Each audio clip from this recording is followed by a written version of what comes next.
a moment to be able to say hello and see each other?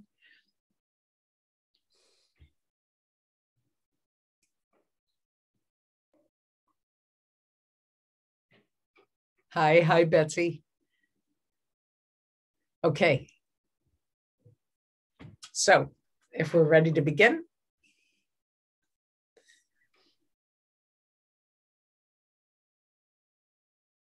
First of all, I did want to thank everyone for coming to the meeting. I know it's a beautiful day outside and you could be out running or biking or walking and enjoying the beautiful weather. So first of all, I really appreciate you taking the time to come to the meeting, your commitment to the commission. The meeting is going to be a little different, the format tonight, than how we've been operating in the past. I'd like to have it be a little bit more where the commissioners get to know each other better and the community gets to observe us and gets to see, us in a different light and more familiar with what we're thinking and doing. And maybe we could all take turns going around making comments about something related to the commission itself, to the deaf community, the deaf and hard of hearing community in Rhode Island, something that, that you could share that would help us to get to know you better. And I wanted Bethany, if you could bring up the agenda, share that screen, that would be great. Thank you.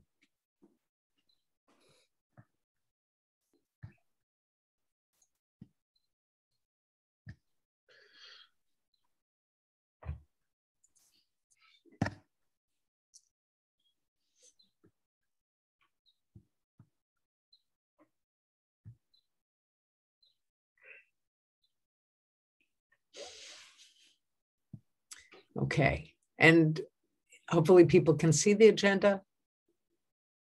We're going to start with the roll call, introduce ourselves, and then I'd like to talk about the commission's goals, what our visions are, what are the values, and those comments. Each meeting will reinforce that. We'll go over that again. I'm sorry, Bethany, I'm sorry to interrupt. If we could just have a limit of 4 people on the video, or when we're screen sharing, just have Tim spotlighted and everyone else close their video. I'm so sorry to interrupt.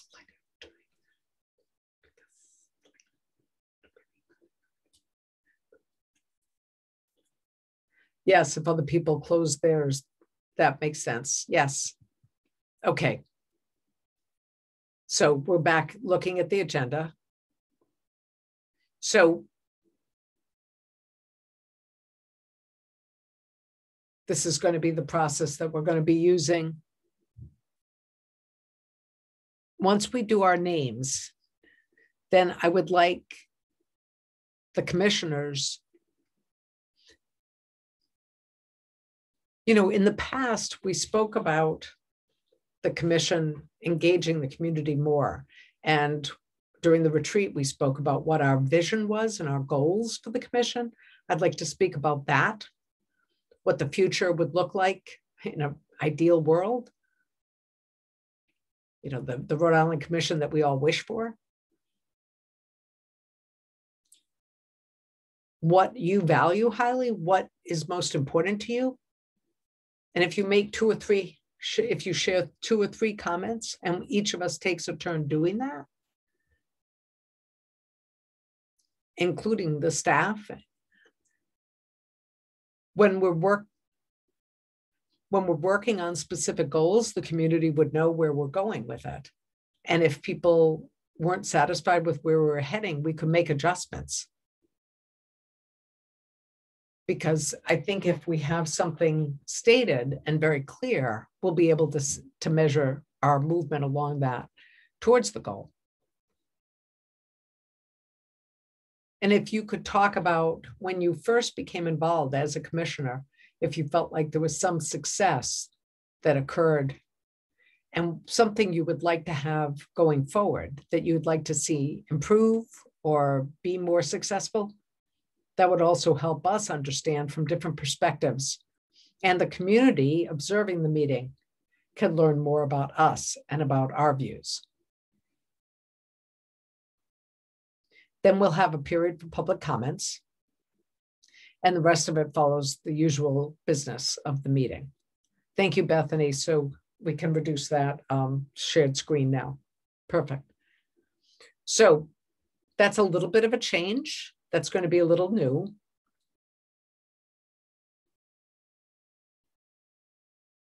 As a process, and we'll continue that from now on.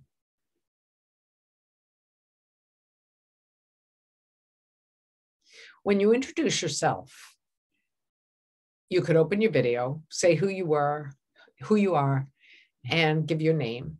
We'll have each one open the video, and I'm going to ask Betsy Beach if she's the secretary, if she could go first. Hi, Betsy. Hello, I'm Betsy Beach. I'm the secretary. Do you want me to say anything else now or just to say hello? Well, if you could make a brief comment about your role.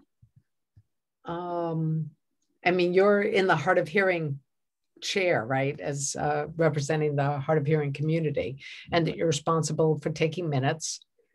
If you could talk a little bit more about your role on the commission. All right. I have been on the commission, I think it's be 12 years next month, so it's a long time.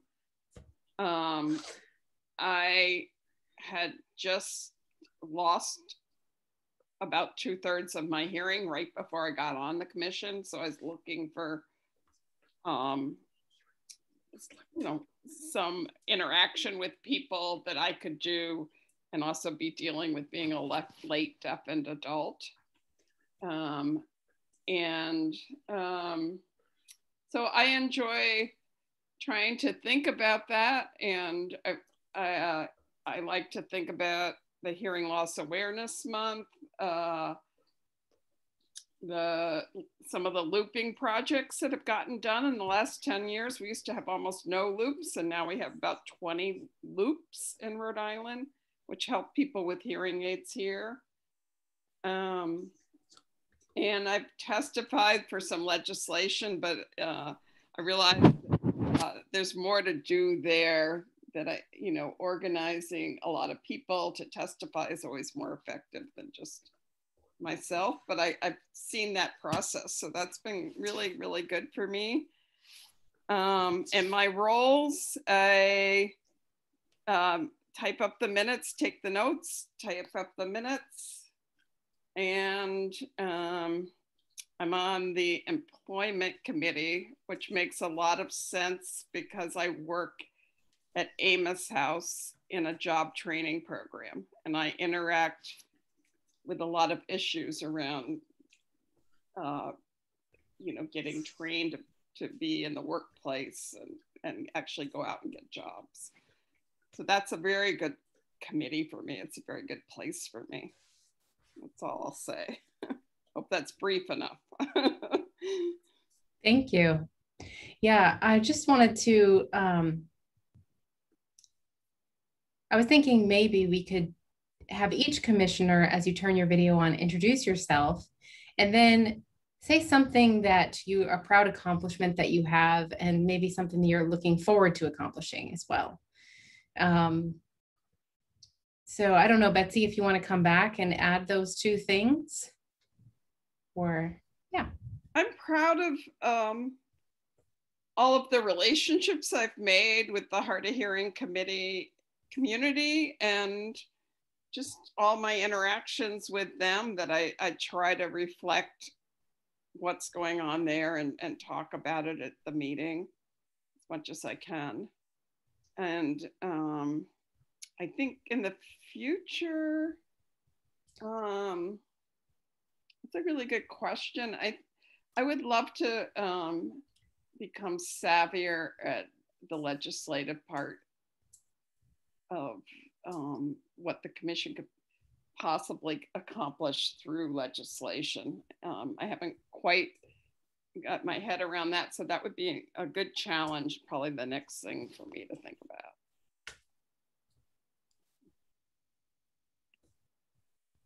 Great, great. Thank you so much for your comments. Next we have, I'm going to follow alphabetical order. So the next thing we have is Brett. If you want to go ahead and introduce yourself and explain your role here at the Rhode Island Commission, if you're involved in any committees, and also something that you're proud of that you've accomplished and something you're looking forward to. Yeah, sure. I'm Brett Hayes. I'm a commissioner on the board and treasurer. I've probably been on the board maybe 3 years now. Can't really remember. I'm on the healthcare committee, and just to kind of tie into that, one of I feel our biggest accomplishment is the health transformation health system transformation projects team, and what they've been able to accomplish in the last 2 years, especially with an accelerated deadline where we got off to a slow start in the beginning, between the surveys that they've orchestrated. They've got the results back working with Gallaudet, and the findings that we learned from the survey was really eye-opening, and it's data that we can use to help us understand the needs of the deaf and hard of hearing community better, and also the healthcare providers, how we can educate them better. And I'm part of that same project team, just like the educational tutorials that they've been putting together and making available on our website. And now, even this month, they just announced the whole interpreter training program at Rhode Island College. So just a job well done to Christine, team, Alex, and to name a few others who are no longer on the team. So I would say, as a member of the commission, I'm really proud of that. And then for FY22 goal, I would like to say, hold on just a second, Brett. We've noticed something has come up here. Bethany? It appears that the closed captioning is showing up in the chat. Yeah, looks like it's coming up. So if we could hold for 1 moment, please. Yeah, sure.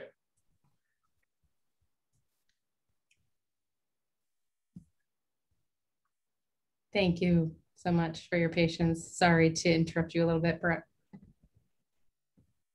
No problem. I was wondering who was repeating my word for word in the chat box.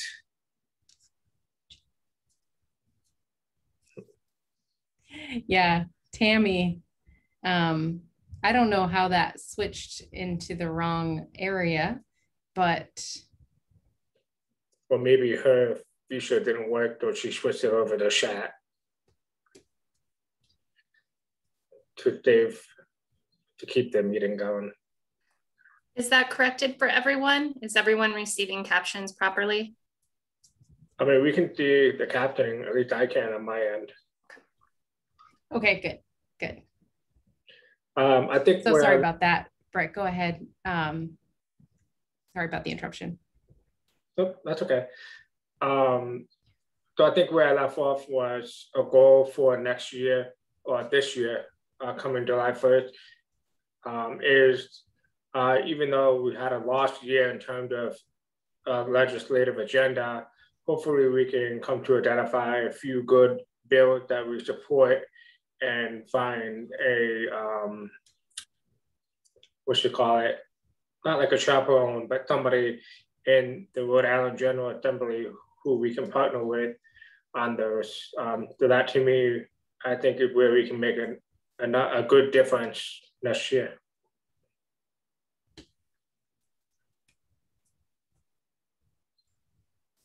Thank you. Thank you so much for your comments. Next we have Bumi Oho. If you could turn on your video, go ahead and introduce yourself and explain when you became involved with the commission, as well as something you're proud of from the past and something you're looking forward to seeing accomplished.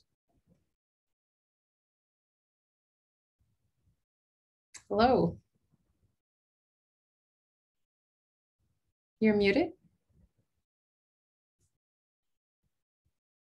You're muted, Boomy.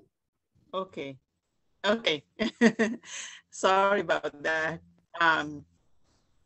Yeah, I'm Bumi Osho, and I'll say I'm proud to be a member of the health committee.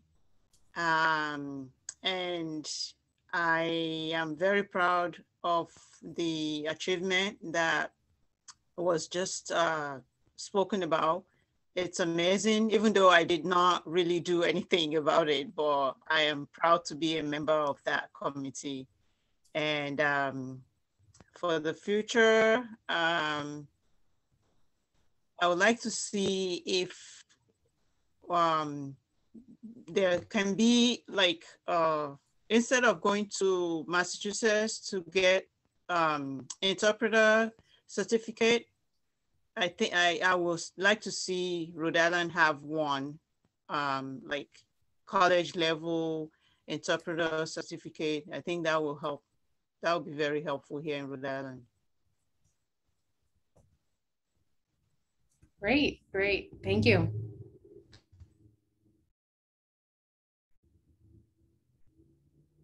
Okay, next we have Caroline Ober. Go ahead.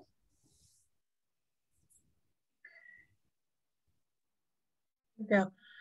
Hi, I'm Caroline Obrecht. I'm vice chair. I've been on the commission for 7 years. Looking back, one of the early accomplishments was something that was a subcommittee headed by Haley Kerr, the interpreter, where I think she and our group did a good job of educating the deaf community about the fact that there would no longer be emergency interpreter services through the commission, but that the hospitals and clinics would have to be facilitating that. So teaching people how to make that change. I have worked in healthcare for most of my professional life and mostly with deaf and hard of hearing people. So I have seen and experienced the frustrations. So a current success has been being on the healthcare committee and the HSTP project.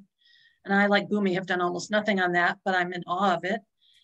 And what I'm really excited about for the next year is to see what we do with the results of those surveys and the opportunity to educate healthcare providers through means that will be permanent. So videos, whatever we need to do so that it's not just an annual thing that we have to repeat the information. I'm feeling very positive about that. The other thing I very much hope for this committee, for this commission rather, is that we become more diverse. I know I say this over and over again, but I think it's worth repeating. So that's me.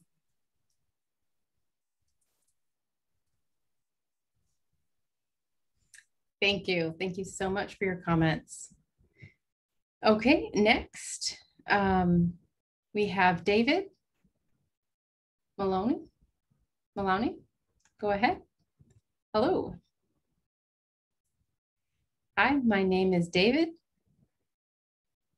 I represent the deaf community, and I'm thinking back on successes. I'm fairly new, just 3 or 4 months, but really, when I got involved with this, I hate politics and bills and legislative process. It's not something that I've been interested in. Very much have focused on my own life and ignored that part of politics. But I know that it doesn't help the deaf community. So I decided I wanted to get involved in government and politics just to see it for myself. And, you know, really being with my friends, I never really noticed the issues and what was going on in the deaf community. Just, you know, hanging with friends, living my life. And most of them have no understanding or connection to the commission. And so I've been able to represent them, get some of them involved, going to events, community support, pulling some friends into involvement. So I guess that's what I would share. Thank you. All right, Drew Balsley. Thank you. Hi. Hi, everyone. My name is Drew. And just as David said, I'm also just a few months green here. So I haven't really thought of a lot of accomplishments so far, but I'm just thinking on all of the things that everyone has said. There's so much that's already going on that I'm really looking forward to getting to know everyone, partnering with people, and I just feel that it's a lot that could be beneficial here at the Rhode Island Commission. So I'm glad that I've joined, and I've joined the Interpreter Referral Committee. And so looking forward to seeing where people's concerns are with that process and being respectful of those concerns and really working with the community to identify more efficient ways that people would be satisfied with the referral process, because access is really a top priority for the deaf and hard of hearing community. So I'm excited about that. Thank you. Thank you so much for your comments. All right, next, the next commissioner we have, actually, I think we finished all the commissioners. So I'm gonna go ahead, oh, I forgot myself. So my name is Tim Riker, and I'm the chair, and I make sure the meetings run efficiently, the agendas are set. So those are most of my responsibilities as chair. And I'm often involved in different things within the Rhode Island Commission. The Rhode Island Commission, really, I think it's been about 7 years since I've been involved. And I've been chair for about 6 years now. So now we're soon ready and looking forward to the next in-person things and being the next person to be in chair. I don't want to have the record of the longest chair. So I think I'm about tied with the previous chair, who was Travis. He was there 6 years, and I've been here 6 years. So I'm ready to pass that baton to the next person. I've been involved in doing a lot of various work in my time here, and some things were not as successful. But the thing that I would say very proud of to see is that fight and the winning for the open caption films.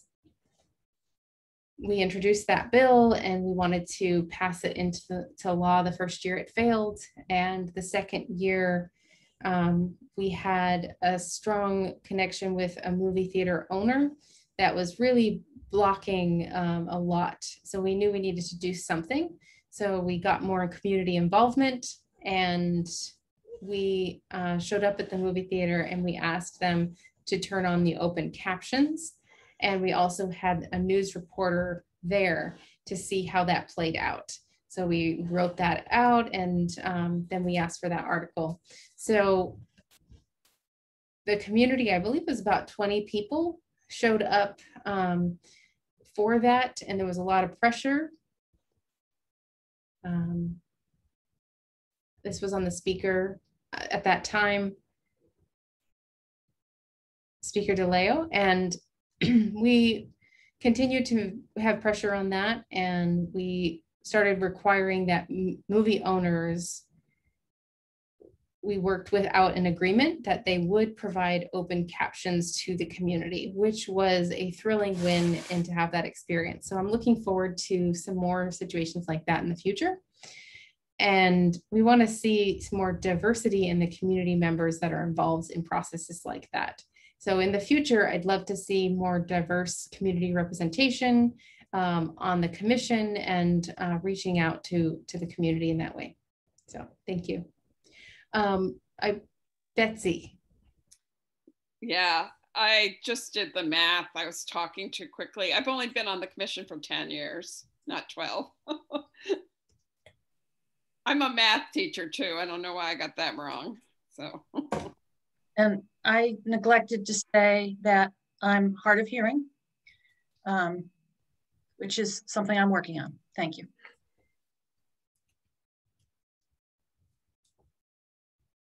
Thank you. Thank you so much. Really enjoyed hearing from everyone as they were sharing their comments today.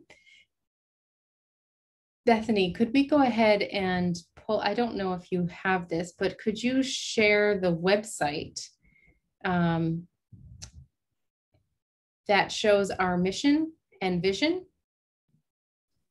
our value statements? Do you have that you can pull up, Bethany?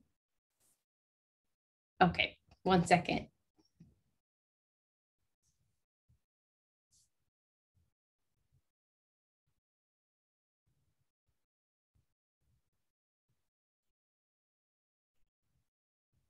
It's a little bit warm today. Whew, sweating.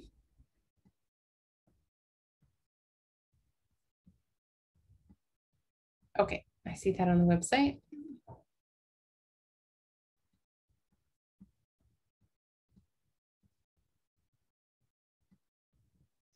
So maybe we could zoom in, make it a little bit larger print.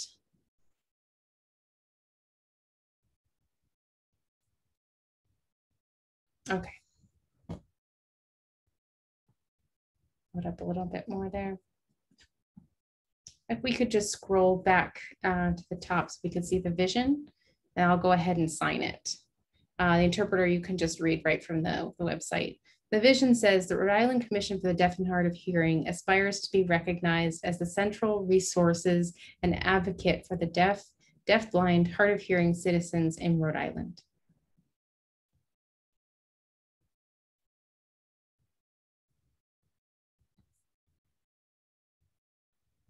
And now going on to the mission. The mission is to provide innovative leadership in public policy, advocacy, service delivery, accessibility throughout the Ocean State. Rhode Island Commission for the Deaf and Hard of Hearing ensures opportunities for every deaf, deafblind, and hard of hearing person to become an empowered and contributing Rhode Island citizen.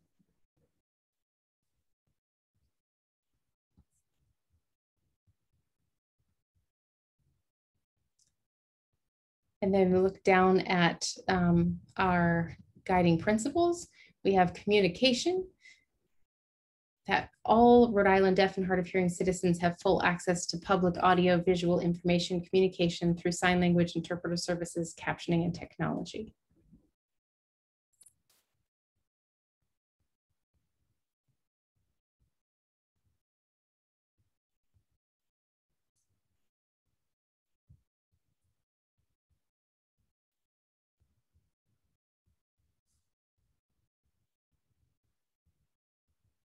The second one listed is opportunity. And that is to create new opportunities through advocacy, policy, education, employment, and legislation for all Rhode Island deaf and hard of hearing citizens.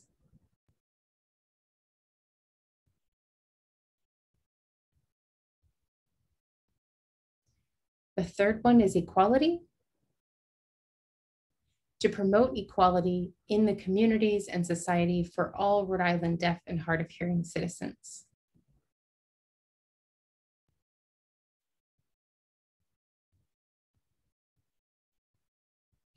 Thank you so much.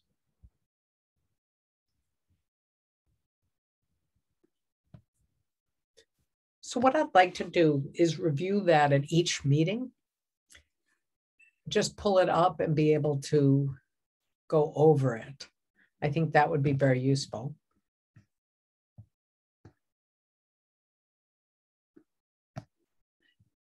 So now we're in the public comment section. And if people want to tell me that you want to comment, you can put it in the chat, or you can just open your video and make a comment. If you send me a chat, I'll call your name and recognize you, and then you can open your video. Is there anybody from the public who would like to make a comment at this point? If none, we can move on to the next item in the agenda. I'm giving you a count of 3. We'll move on. So we have the meeting minutes. Betsy Beach had taken the minutes for the meeting, and the commissioners have seen it. And if there's any additions or corrections, you can make that suggestion. And if not, I'd like to hear a motion to accept the minutes as written. Those minutes, they're listed as draft because they have not been approved. Once they're approved, they'll be uploaded to our website. That follows the legislative requirements. When they're approved, they have to be made public on the website. If anybody does have anything they want to share, they can open their video so we can see what they're saying.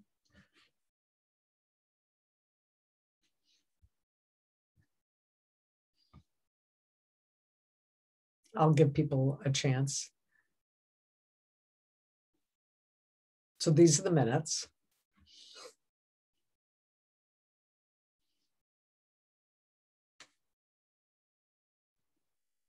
I have a correction. It's Betsy. One moment. I don't know if he can see me. Yes.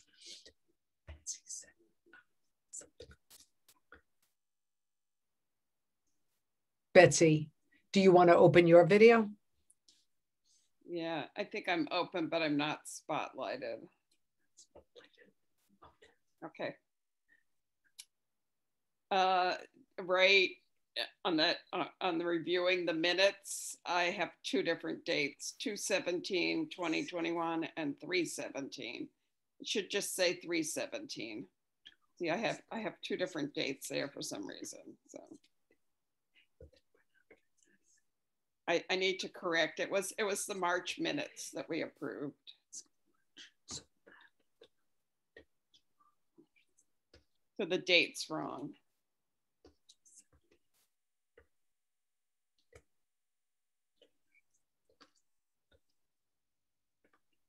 I see what you're saying. Yes, very good. Thank you for that.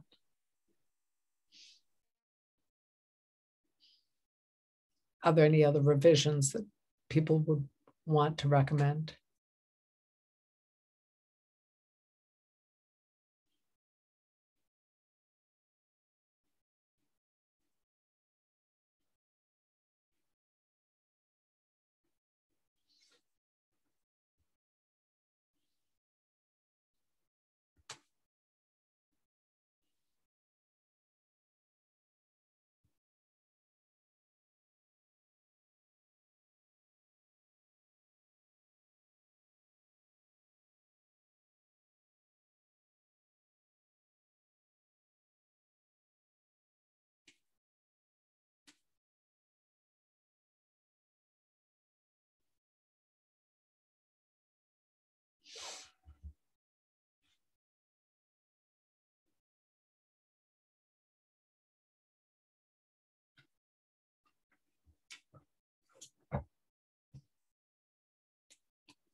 Are there any corrections or additions? If not,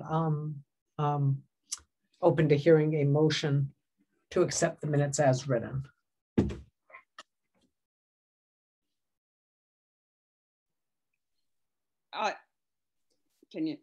I'll make a motion to accept the minutes with the date corrected, otherwise as written.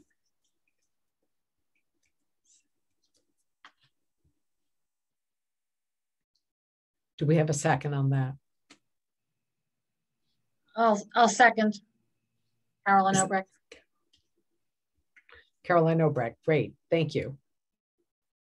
And do all the commissioners who are present, if you could open your video and just have your thumbs up or down to vote, that would be great. Okay.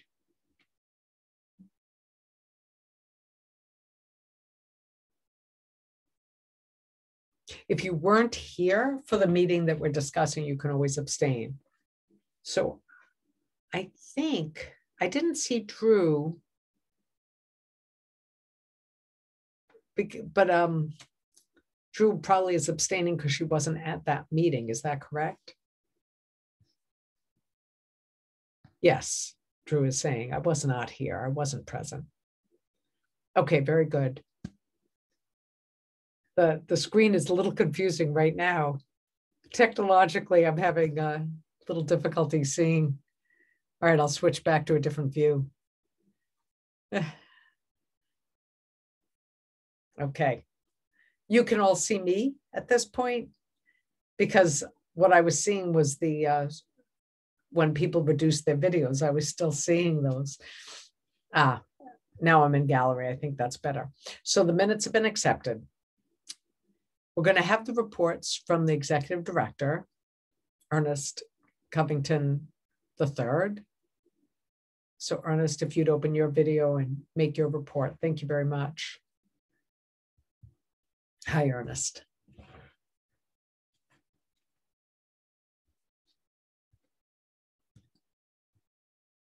Am I spotlit? I'd like to be spotlit.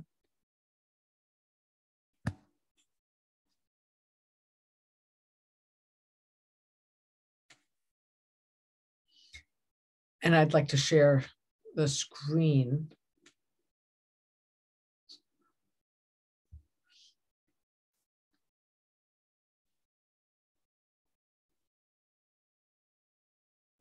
You should be able to share screen now.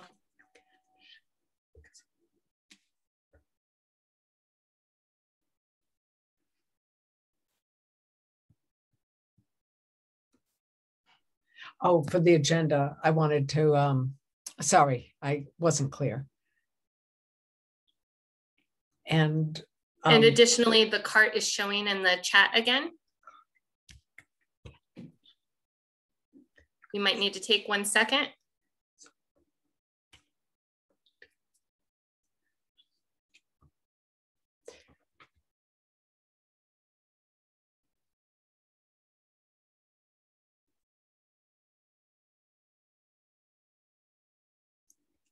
Test, test, test.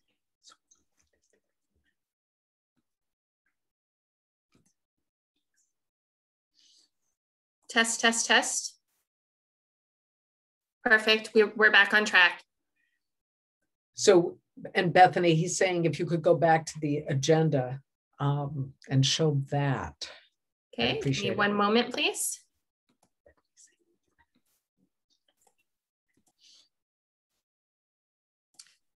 Oops.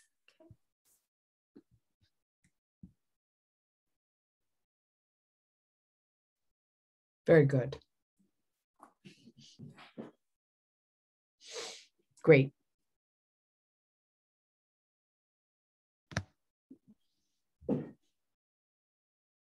So now it can come off. Thank you. Great. So hello, everyone. I'm Ernest Covington III. I'm the Executive Director of the Rhode Island Commission for the Deaf and Hard of Hearing. And I have the report of the Executive Director, what we've been doing at the Commission for the last period of time, and I'll try to keep it very brief. We did submit budgets because we're already in May, and June is the end of the fiscal year for FY21. The new fiscal year starts July 1st with FY22, and we'll have a new budget. We don't know if we're going to be level funded or whether we're going to be an increase. My understanding is it's still going through the legislative process, and there's a lot of red tape before we hear. Once I hear, I will let you all know. And I also want to share very good news. We spent a lot of money related to COVID, making vlogs, hiring interpreters for public access, putting out flyers, getting information out to the community, sending out mailings. We did spend a lot, but the good news is the CRF, which is the COVID Relief Fund under the federal legislation, is able to reimburse us with a match. So they will give us, I think 18,000 is a match, which is fantastic. So we'll receive that money from them. That means that we're not struggling with the budget will have a comfortable amount to be able to work with, which is great. Related to COVID, I see that Mike Bear is here, and I might turn this over to him briefly to talk about the vaccination process and what's been going on where we are bringing in the deaf community to the public sites, the state sites.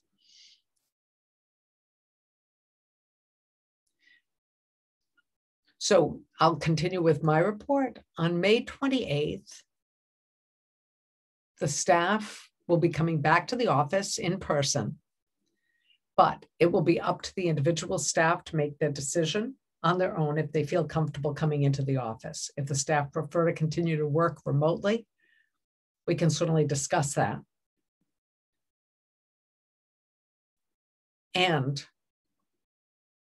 the DOA with Governor McKee has set up an announcement that if people are fully vaccinated, which means after they've had their second dose and a 2-week period after the second dose, they do not need to be masked at work, indoors.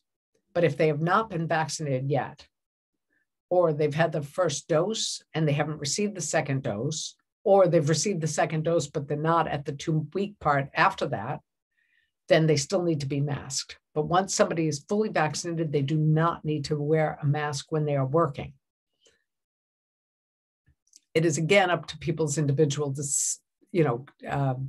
what people want to do. If they're comfortable wearing a mask anyway, even though they're fully vaccinated, that is their choice.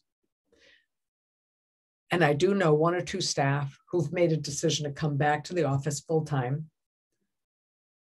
after May 28th.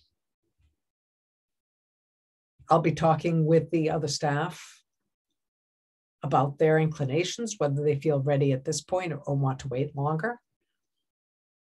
And I'll make a public service announcement to the general community that the office is back open and that people can stop by if they need to discuss anything with any of the staff or with me. But now I'd like to give Mike the floor for a moment. If you could talk about what's been happening with the vaccines. Thank you, Mike. Mike saying, thank you, Ernest. And Ernest says, I'm going to reduce my video if I can so that Mike is more visible. And Mike is saying, I'll just wait for a moment.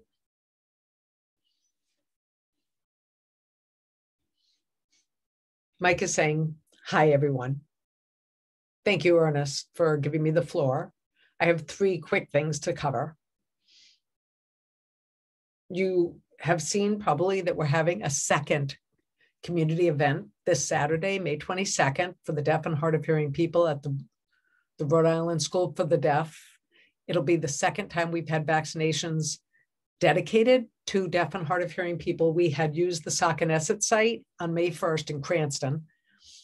And we decided we would use the Rhode Island School for the Deaf because I think that our community members feel more comfortable. They know the Rhode Island School, they know where it is, and they feel more comfortable accessing that site.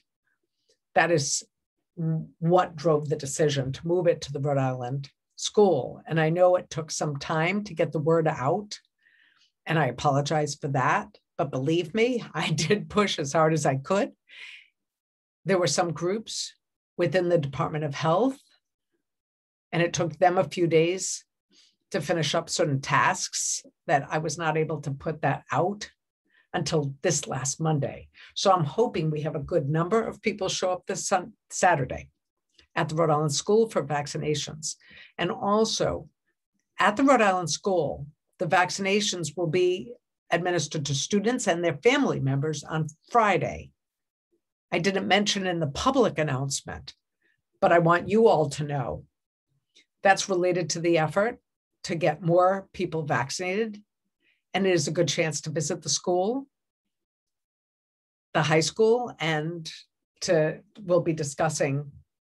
I got to see the students and they're all very happy to be in person again, to be discussing COVID restrictions. They're masked. They had so many questions when I was there, and it was excellent. The teachers were very, very happy.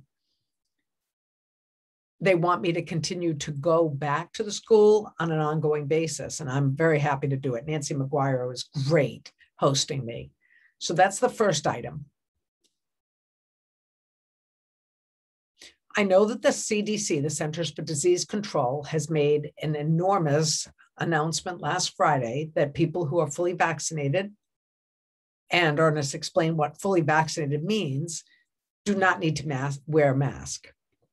And then Governor McKee also made that announcement last Monday saying he supports the CDC decision. And I wanted to make a vlog of that because I've been obviously working very closely with COVID news for the last year, and I've talked to healthcare providers, and I know people are concerned about a general announcement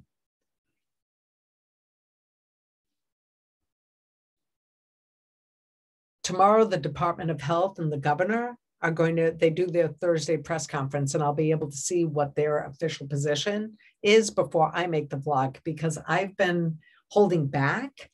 I felt like a lot of people are confused about what can they do and what can't they do, masked or unmasked. And what if somebody's vaccinated and one or two people aren't vaccinated? It's very, very difficult to try to judge when you would be masked and when it is appropriate to be unmasked. So I'm focusing on that, and I will be making the vlog, but the reason I'm holding off, as I said, is because I'm waiting for an official announcement. And thank you to the interpreter. Ernest is saying, thanks, Mike, for sharing that information about the vaccines.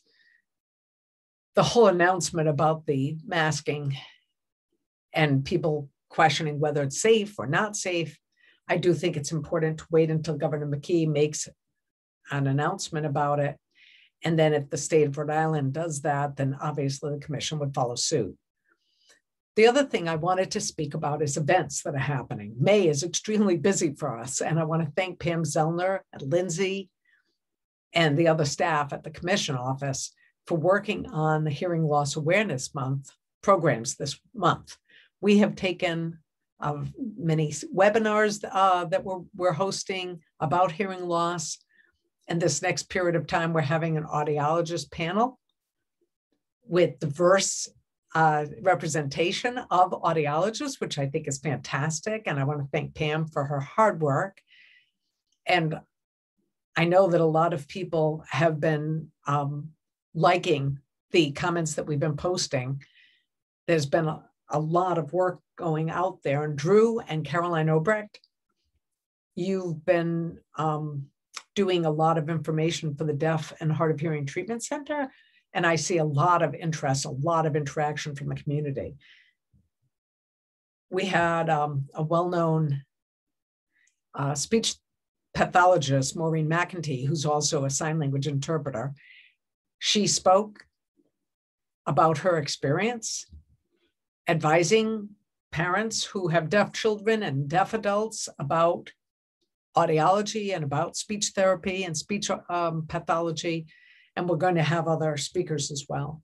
The commission did host a webinar focused on people who are working, whether they're deaf or hard of hearing, people who have employment, and what their experience was being hired, what their personal employment journey has been, and what keeps them going. We want to try to inspire the community who have been struggling, looking for work and feeling very frustrated. We have a high rate of unemployment among people who have disabilities in the state, and we want to encourage people. If they hear other people's stories, it's a great model, and they can ask questions. So I'm looking forward to that. That will be May 25th. The other thing that we're going to be doing, we've been working on Legislative Week. And I know that it's been very, very difficult to get the schedule with the state legislators to make sure that we can get them to make comments to the community. And we still are waiting to get more community involvement. We want that Legislative Week to be a great opportunity. We are going to be bringing the National Association of the Deaf representative to speak about legislative work, bills that they are that they have put forward that have passed and become law. And we want to talk about the process of how a bill becomes law from draft through all the committee work. So we're going to be bringing them to speak. And we have certain dates. We're not sure exactly when it'll be, but it depends on the legislators. We have two people, a state senator and a state representative, that we're hoping to bring to the commission. And it'll be June, maybe in late June, but we'll be getting the word out so that the community is aware. So if you don't mind going ahead to share the screen again, just so I can look at the next section. Just share the agenda again. One moment, please. Okay.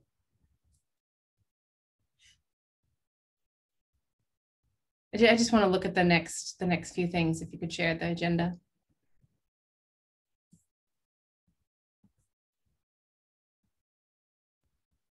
Okay, thank you. You can turn it off now.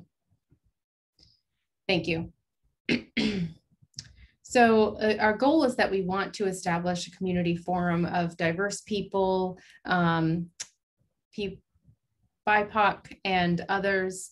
We want people from multiple places to, as we've talked about, creating vlogs, communicating with the community. So we have that idea ready, if those and the forum set up, those who are interested, who want to be involved, if there's any commissioners who want to be on that. But we haven't heard anything back at this point, but we aren't giving up. We're going to keep going until the community is feeling comfortable with a forum. And I'm offering out to anyone on the forum, this is a place where we can discuss, get feedback. But so far I have not had a response, but it's something we're going to continue to work on and try to continue to make contacts, cold calls throughout the community until we find people who are going to be ready to establish a community forum. So I am excited to announce that we are finally going to launch the interpreting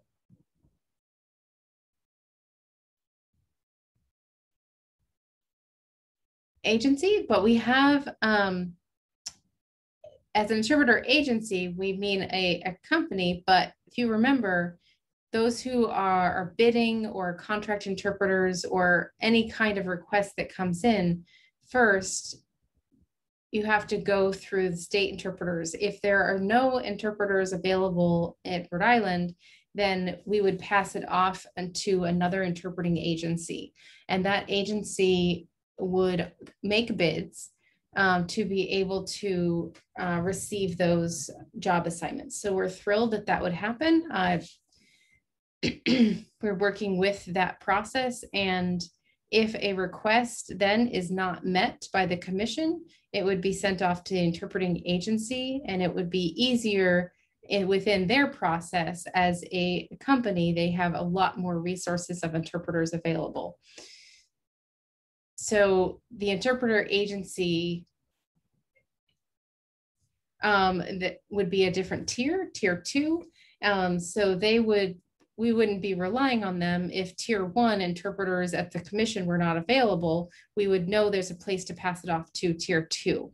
So we're not sure at this point how many there would be that would be passed off to tier 2, but we know we're working on that to get a number.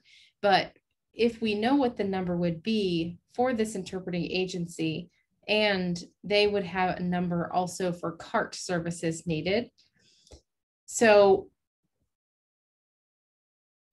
also, if people are in need of an interpreter and are clearly struggling to find one, and requests are not being met, we could pass it off to the tier 2 interpreting agency. They would look at the assignment and from there would look to fill it. So we know we're already started with that process, and there's also a time limit of if it hasn't been filled by tier 1 in a certain amount of time, and we haven't met those requirements and haven't filled the assignment, then within that time limit, it would need to be passed off to the tier 2, and then they would be responsible to fill it. So passing it off, they would from there take and run everything with that assignment. So I wanted to clarify that situation. And also wrapping up my report now. So I'm turning it back over to Tim. Great. There's a few committees that need to report. Thank you so much, Ernest, for your report. We're moving down here and we have the Education Committee. I believe that I'm forgetting which day exactly they met, but they invited Margaret Malloy, Ocean State Independent Living Organization, to come and present there about various resources and services that they would provide, and explain that to the Education Committee so they could ask questions. And then after that, there was a discussion about the process and potentially setting up and identifying the needs for various services for advocacy, and also establishing nonprofit organization that would assist with covering some of those needs. It seems that there is a big need for advocacy and a number of other specific things. And the next meeting will be on June 3rd, which I believe is coming up in about 2 to 3 weeks. So next we'll pass it off to the Employment Committee. I believe Betsy Beach, this would be your report, correct?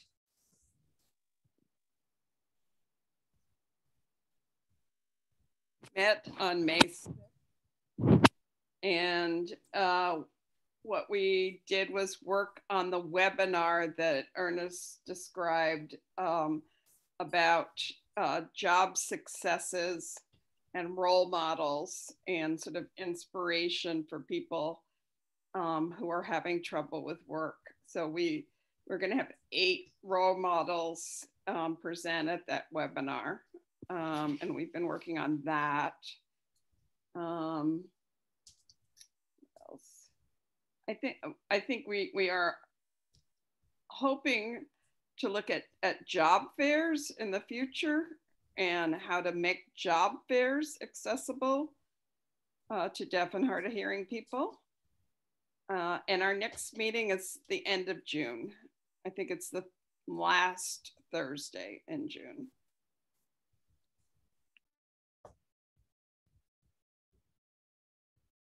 Okay, thank you so much, Betsy, for your report. Moving on to the next committee, I believe it's the Healthcare Committee. Brett, would you like to give that report? Hi, yeah, unfortunately, we don't have any updates this month in terms of meeting. We did not have a meeting this month, and we're likely not going to meet until early June. But the only thing I can add is the interpreter training program that's been kicked off. So that I know that was one of the last main priorities that they were working through. And it's really good to see that come to fruition.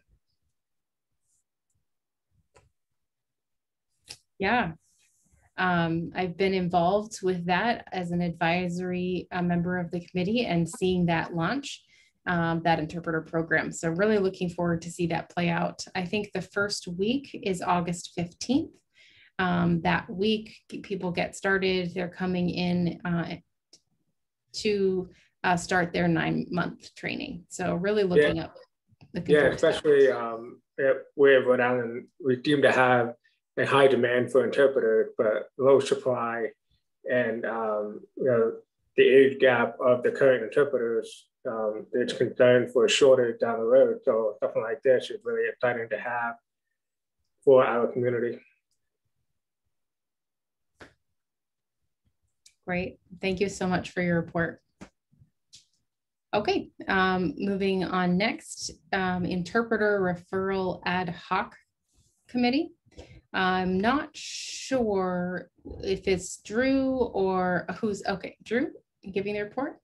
Can you all see me? My screen seems to be a little wonky. Okay, So really, Tina is the representative as the commissioner. I'm there as a representative as a deaf consumer. But Ernest did clarify at the last meeting that if one of us was out, Tina, then I would take kind of share that position as a commissioner. So at our last meeting, it was really just before another meeting. So it was on the 21st and then May 10th. So we had 2 meetings close. We've been gathering a lot of information at this stage, gathering information from people on the committee, people from the community, different experiences, just what's happening right now with the current referral process. So we're gathering that information. We've also noticed what information do we need to gather. Some of the things, one of the requests from the Rhode Island Commission wanting to ask Ernest some of that process, what are the numbers, so that we have also information from other states to be able to compare the process. Where are things similar? Where are they different? Are there any gaps that we see? So we're still in the process and discussing a different format to gather information. Currently, it's by word of mouth and in email to the Rhode Island Commission for the Deaf and Hard of Hearing. But obviously, people are a little wary of sharing concerns to the commission about the process. But at the same time, we want to make sure there's access. Some people don't have email. Some people struggle with VP. So maybe we're trying to set up an in-person place where people could come and share that in person and gather that information. We want to make sure that we have really strong input from the community because the interpreter referral is for the community. So we want to make sure we get strong input from them. So that's the next meeting would be on June 7th. Thank you so much. It seems that Tina has actually joined the meeting now. Is there anything you'd like to add, Tina? Oh, go ahead, please do. Thank you. I'm so sorry getting onto the meeting late and I don't have video. And no, I think Drew covered it perfectly. I just got on when she was explaining. Thank you.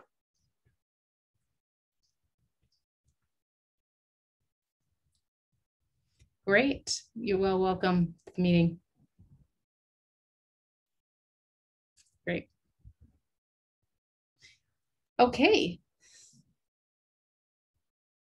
So, hi, Tina. So now going on to the tech committee, Ernest, would you like to talk about the tech access resources? Yes, really excited that and want to ask. We do have one person who is interested in joining as a stakeholder, and that committee member, Litvich, James Litvak. So the commissioners would need to vote and approve him being able to join that committee. So the intention that there would be 6. So once James would join as a stakeholder representative, then we would only need 1 more commissioner to join, deaf or hard of hearing or hearing. So we need 2 commissioners who would be interested in joining and to bring it up to 8, and then we would have enough. So any commissioners who are interested, just be in touch. James Litvak, is he hard of hearing? Yes, he is hard of hearing. So we need your approval to approve James. And we also, yes. Betsy? Yeah, I'm just wondering, is this a committee that only meets 1 or 2 times a year? I'd be more likely to join another committee if I knew it was very limited amount of meetings.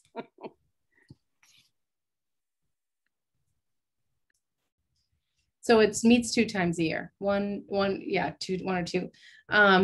So we want to partner with the ATEL adaptive equipment loan program, that program. So we want to be able to merge the 2. So that meeting would meet for an hour, and then this other committee would meet for an hour. So it would be about 2 times a year. So if you're interested in joining, that would be great. That would bring us to 7.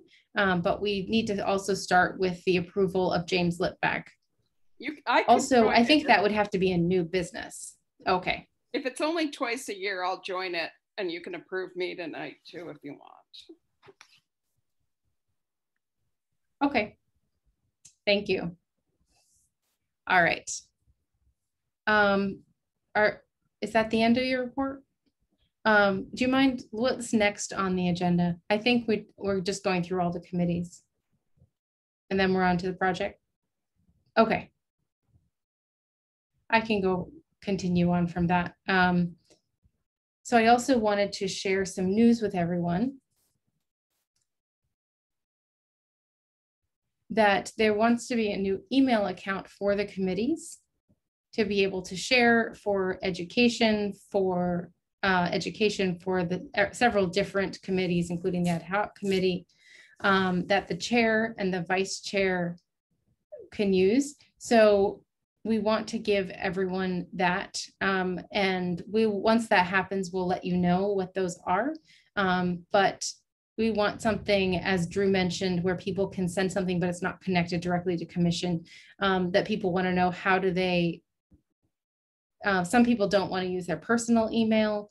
So we're going to create one soon, and hopefully within the next week or so, and you will be receiving your email for that purpose, which is great. And also the employment committee has said that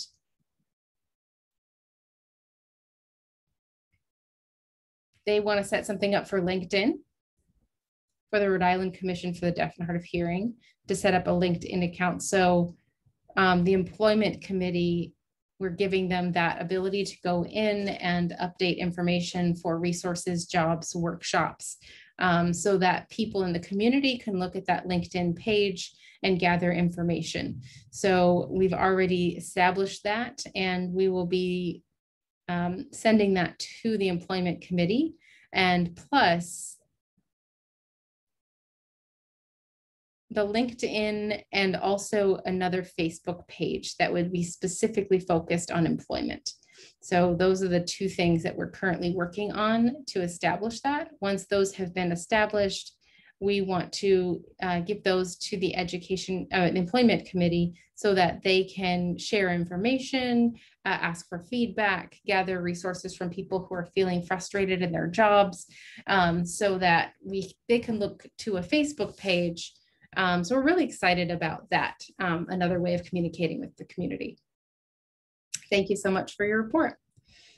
Okay, so before we move on to new business, I'm sorry, we haven't finished old business. We have to work on that, but we're going to take a 5-minute break and we'll be back at 7:15. So I just want everyone to get a break for your eyes. If you're hot, you can go get some water or use the restroom, but we'll see you back here at 7:15.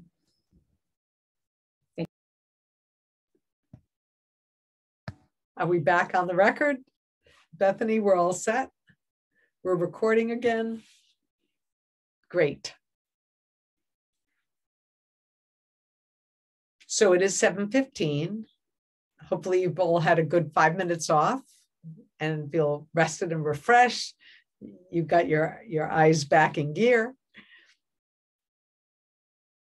We were still working on old business. We weren't finished with that. So I wanted Bethany to show the, yes? It appears caption is back in chat.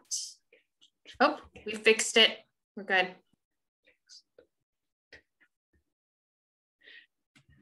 I wonder why that's happening tonight, but I'm sorry with the technology folks that we're having some problems with that. But Bethany, if you could share the agenda, that would be great. Everybody can see what we're going to be covering upcoming.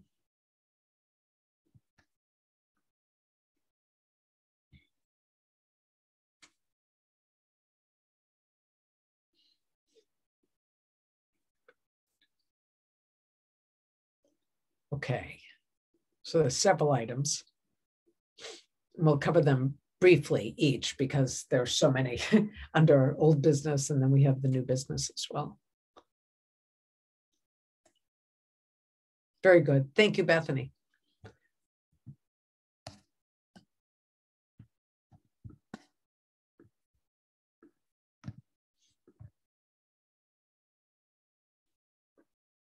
Okay. So the unfinished old business that we had, we spoke about Ernest Covington's, as the executive director, the evaluation that we are supposed to do. And we had sent out some information.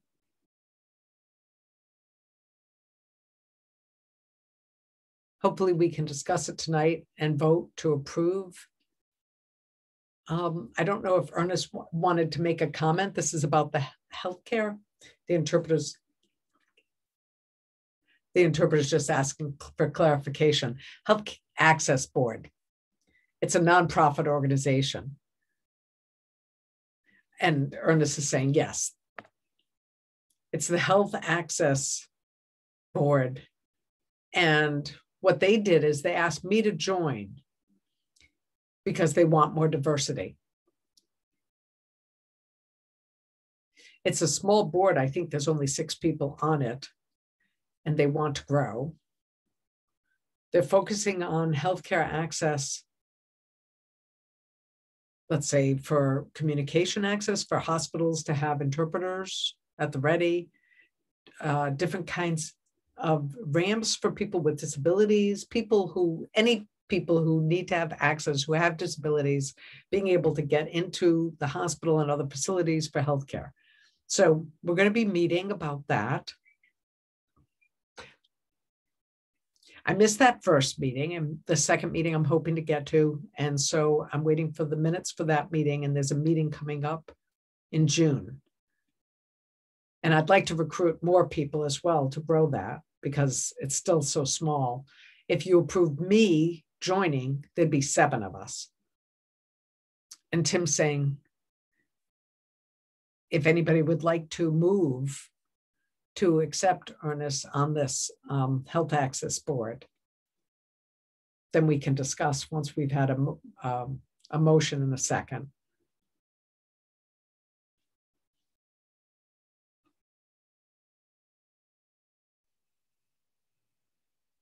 Yes, Caroline.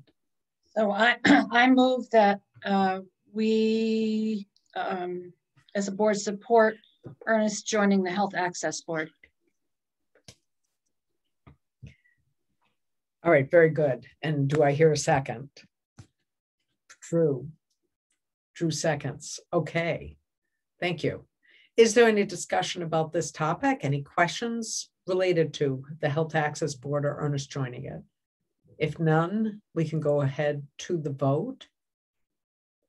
But I'll wait if there's any comments or questions. Hearing none.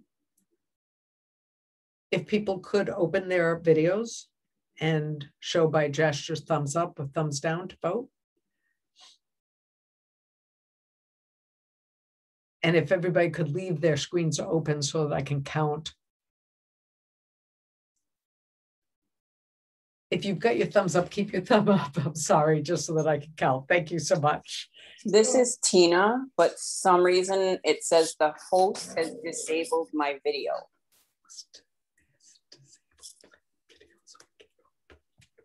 But I vote yes. Okay, very good. So we have 8 people. Yes. Oh, great, Tina. Hi.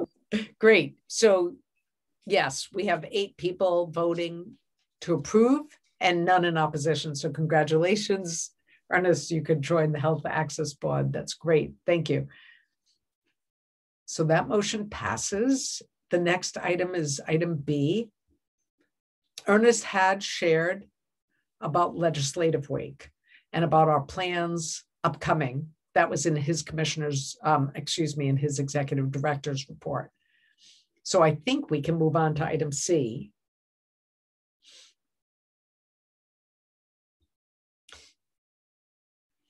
Ernest, you received something from the Commissioner on Disability or the Commission on the Disabled?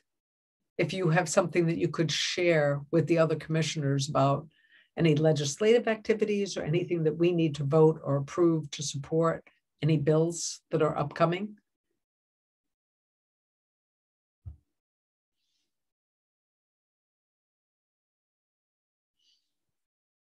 Ernest is saying, I had emailed something from the Commission on Disability, which is related to the governor's appointments. And there's not that much happening right now, I think, due to COVID and the new budget process. So what I would say, what I talked to them about is that we should just monitor what's happening because they're finishing their session very soon. And mostly they're focusing on finance at this point. So we want to just make sure that the Rhode Island Commission gets funded, at least level funded, and maybe an increase. That's what would be preferable, obviously. What I have noticed is that a lot of the bills did not pass out of committee. It seems like they died in committee. And so when other items come up in the future, the commission would obviously be happy to entertain any future discussions about that with the legislators. Tim's saying there was a bill that we talked about with the parents of people with disabilities to ban parents who have disabilities, to ban the children being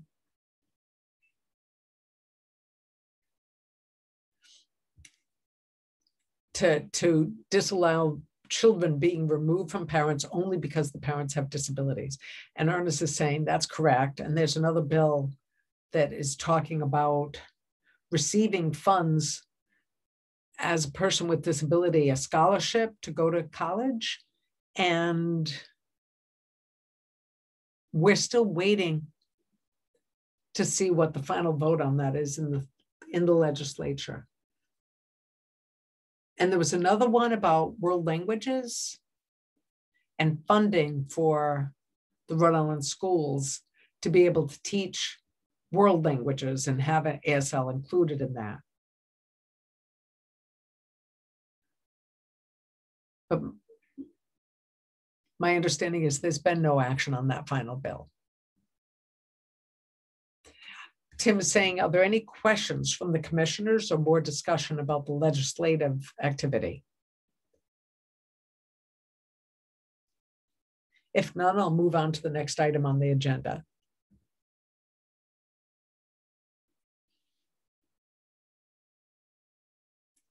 Okay. This is D, and it's related with issues that are happening right now that we need to discuss related to COVID or how COVID has impacted the deaf community. It could be economic, it could be health, education. If there's any concerns currently about the impact that COVID has had on our community. And I know Mike Baer has covered several things in his report. And if there's nothing further to discuss, we can move on. But I know that right now, I like to have that as an item, and I'm seeing he's frozen to me. I like to add that to the agenda, just in case there is any kind of crisis, we would still be able to discuss it. But if there's nothing in addition, we can move on.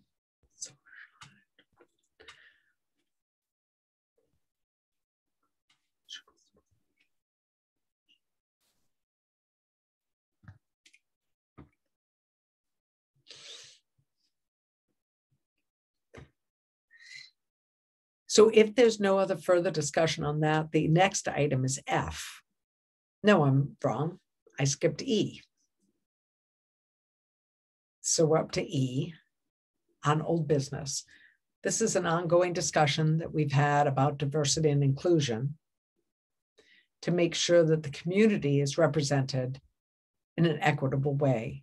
And I know Ernest has really tried to do more outreach to the community, and we have not had as much response as we would like. Ernest did mention his executive director report that we are continuing these efforts ongoing. And he was going to make a vlog and try to do more outreach. And Ernest, maybe you can talk about that, what you're going to be doing. Yes, I'm seeing Tim freezing. I'm wondering, that's so odd because my internet seems fine, but you haven't, I think you wanted to hold off for a while. Is that correct, Ernest? Ernest is saying that's right. I don't want to have it established and then have nobody join the committee. So I'd rather have a forum that opens it up to the public, and then people can talk about their concerns and issues. And then if people are interested in being more involved, we'll have an entree into that at that point. Then we can establish the committee. I feel like if we set up the committee first and try to recruit people and we don't have anybody, that will waste our time and our investment and energy. So I'd rather have to hear from a diverse population. I feel like we need to give them a seat at the table. I want to hear their voice, and I want to make sure that they have their concerns heard. I think it's a valuable investment to have a committee like that. And we would move forward on that once we had more community involvement. I don't want to assume that that's something that people would like. That's why I think the forum is a key thing to do first, to have a community discussion and to hear what their struggles are. Because I think if we set up a committee, we're going to have a difficult time recruiting new members for it. But if people feel comfortable and build some trust after hearing from us and we're hearing from them, then we might have a good place to start to invest that kind of energy and time. But I want to give them the floor at a forum so that they can address their concerns. Is that clear? Thank you. Tim saying yes, very good. All right, and hopefully the internet is staying well for this part. So are there any commissioners who would like to make more discussion or suggest ideas about equity and inclusion? I know we have 2 vacancies also on the board, and we have wanted to recruit people who have a more diverse background. So if anybody does have any comments or questions, you can address them now by opening your video.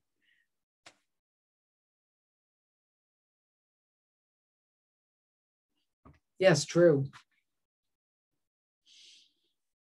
I had spoken with a friend who identifies as a BIPOC person, and they said that they weren't motivated to be involved in meetings like this. I think that if we set up a forum, that would be a good beginning.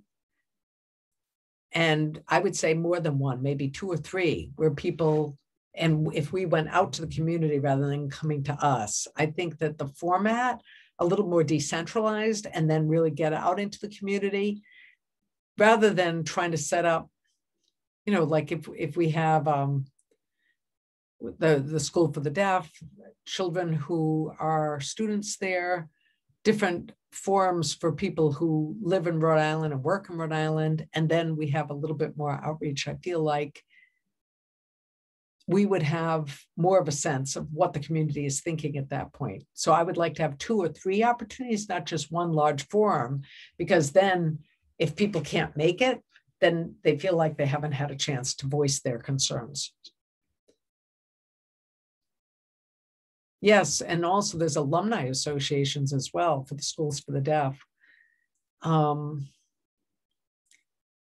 people who have just graduated, as well as students. So the people who have just graduated might be out in the community, and that age, right after graduation, let's say 18 to, I don't know, 29, 30, is a great age to capture. It would be very, very good to have some outreach to them specifically to bring them in. Are there any other comments or questions? Yes, Ernest.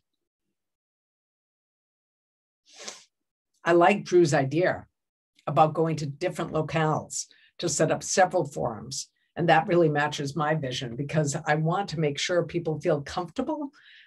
And I think going to them, because of COVID, that's been an issue. We've been sort of stuck in this virtual reality, but once people are comfortable to get out and be in interactions with each other, I think it would be good to go to the communities, the Rhode Island School for the Deaf, the library, places where people frequent, where deaf and hard of hearing people know we're coming into their community and maybe are curious and come to an event at a venue near them.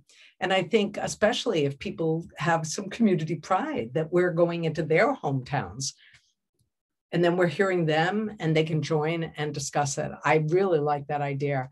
And with COVID, obviously, we need to wait a little bit longer before everything is fully open. But I think with the Rhode Island Commission for the Deaf right now doing everything on Zoom, I think it would be more effective to do it in person. So Tim's saying, thank you, Ernest.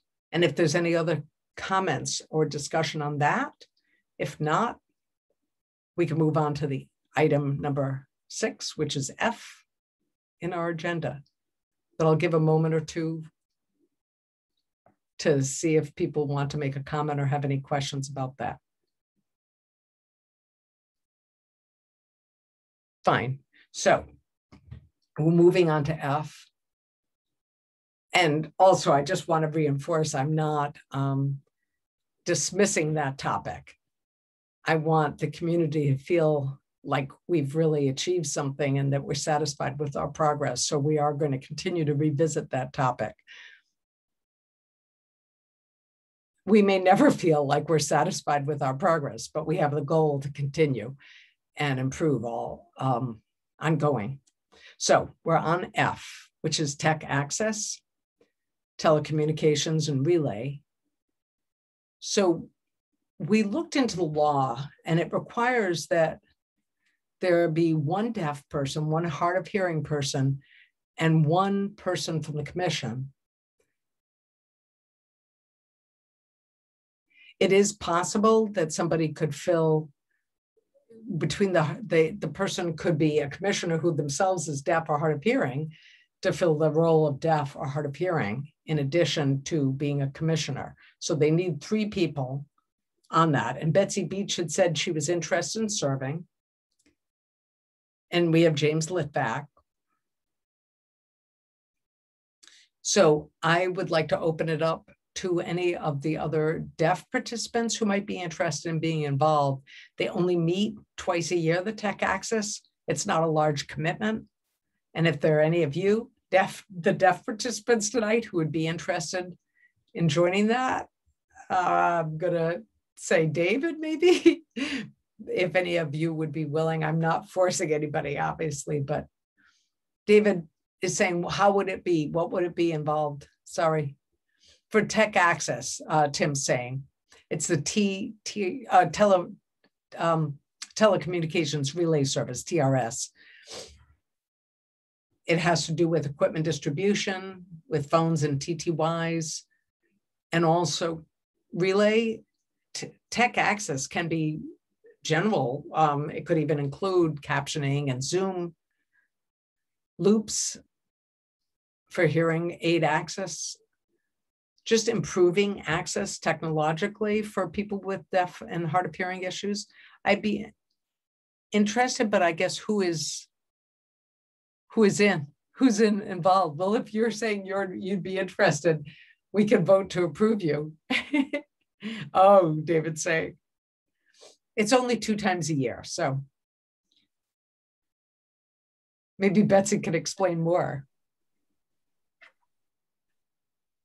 The meetings probably will only last an hour too, so it's a minimal commitment. Okay. Yeah, sure. You can add me. Yeah, I'd be willing to join that. Sure. Thank you.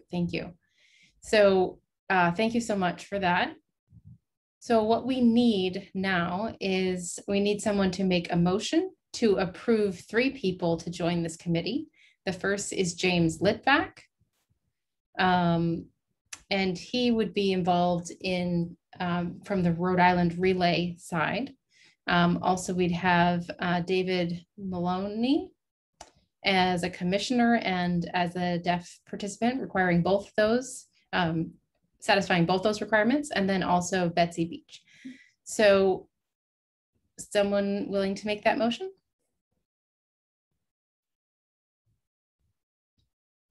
Tina is saying so moved. Okay, or Drew, so moved. Okay, so, oh, okay, who's gonna make the motion? Boone? I will make the motion. Drew is saying to approve David, Betsy Beach, and James Litvak to the Tech Access and Telecommunications Relay Service Committee. And who's gonna second? Tina is gonna second. Okay, and Boonmi? Oh, okay. Both of you second it? All right. So what we're going to do, is there any discussion about this before we move on? Seeing none, if you'd like to vote, turn on your video with a thumbs up or thumbs down and keep it there so we can count.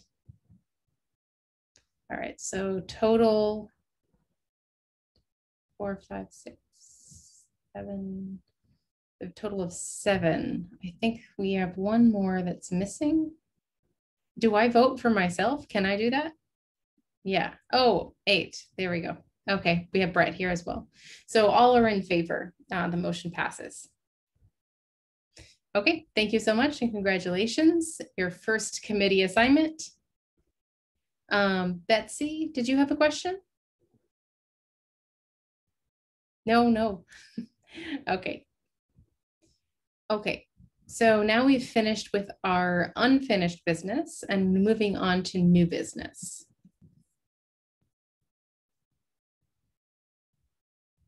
So at our board retreat, we had a discussion about and gathered some beginning input, wanting to really make some clarity for the next fiscal year 22, starting July 1st, 2021, that would continue until June 30th, 2022. So we want to establish our vision, our goals, objectives that we are progressing towards. And I know several of you have received the meeting notes from that retreat were sent out. So hopefully you had a chance to review and read those. So from there, we want to look over them and pick our top 3, maybe 2 up to 4. I would say 3 is the best number, but we can, if there's something that's extremely important and we want to focus a smaller or larger number up to 4, we could do that. But I think 3 would be a more ideal number moving forward. So we want to assist Ernest, our executive director, with some more clarity and focus on where we want to prioritize the finishing of specific tasks and see them come to success. And then we can evaluate from there on next steps. So maybe if we want to review the meeting notes from that time and we could get a summary, or how would you all like to proceed with this? I don't know if Bethany, do you have that specific document, those meeting notes available where we all shared the information together about some of those vision and objectives and goals so that we could look over them and discuss? I can look them up real quickly, 1 second. Okay.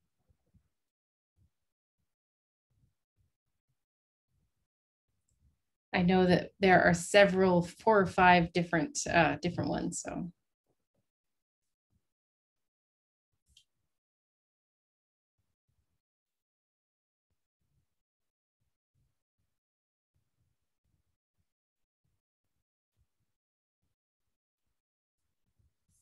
Great.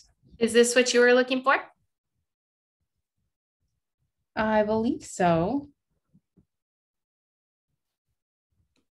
Let me just look at mine for a second.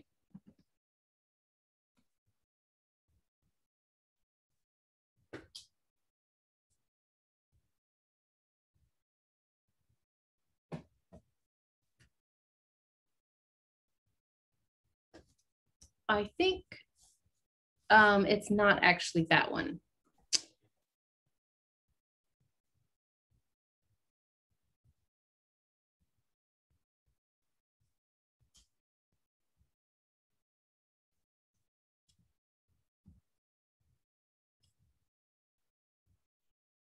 It was from the March meeting. Yes, that's the one. This was just, I needed to scroll down. Oh, got it. Okay, so if we can enlarge that a little bit more so we can see it.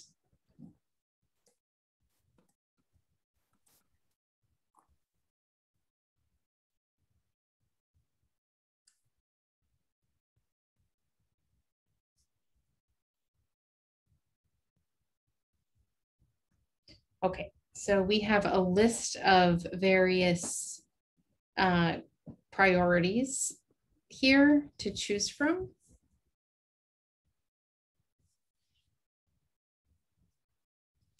I think we can scroll down a little more.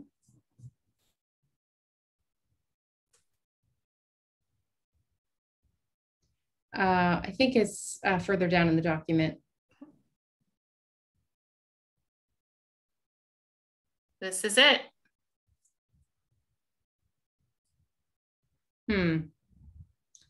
Okay. I think there might be another one from March 24th. Is there another document? Give me one moment. Okay. I apologize. Trying to figure out which document.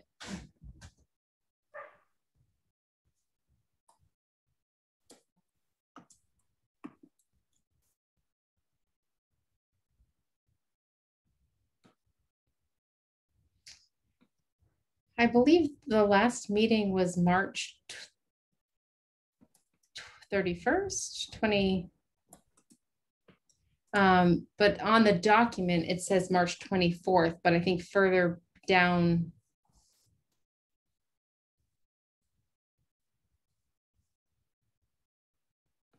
Oh, I see Erin is saying that March 30, it's the March 31st document, but it's towards the end of the document. There's a summary.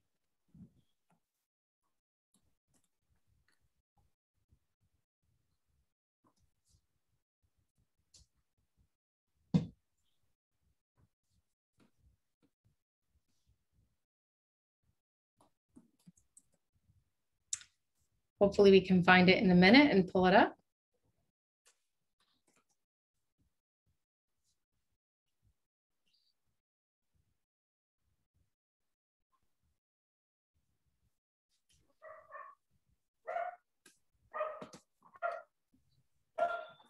One moment, please. Mm-hmm. Mm-hmm.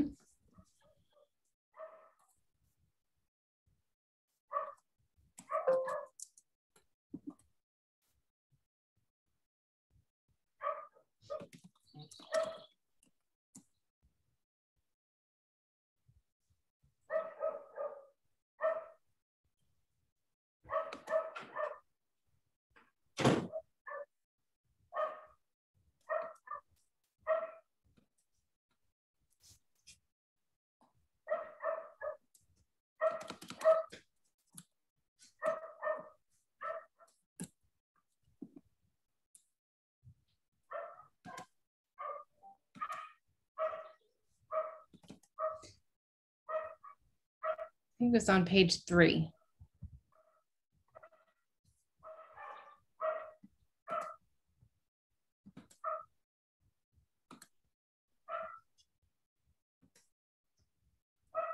Erin, do you have it?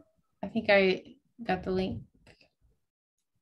That should be on page 3. If you go down to page 3. Yeah, here. This is the one. This is where we can see the name and also the various priorities that were gathered.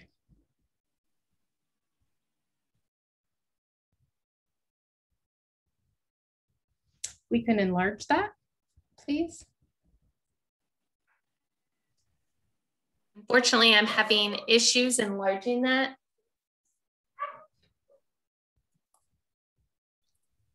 There we go. Okay. Then we could list, oh, okay, there it is. So Caroline, she recommended more diversity within the commissioner. David had asked for more productive meetings. Betsy wanted to see more diversity in the available resources and the people using them.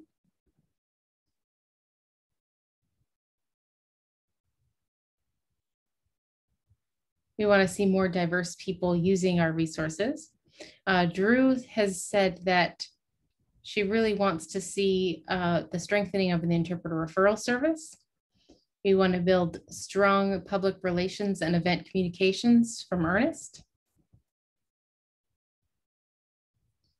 Also, Tina, a commissioner, said that she wanted to see a grand reopening, relaunch of the new commission.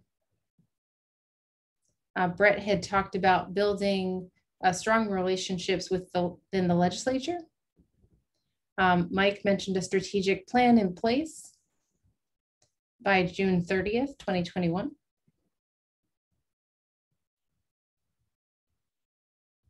Also, Tim developed a health equity strategic plan, create a diverse and equity inclusion act plan that uses participatory action research.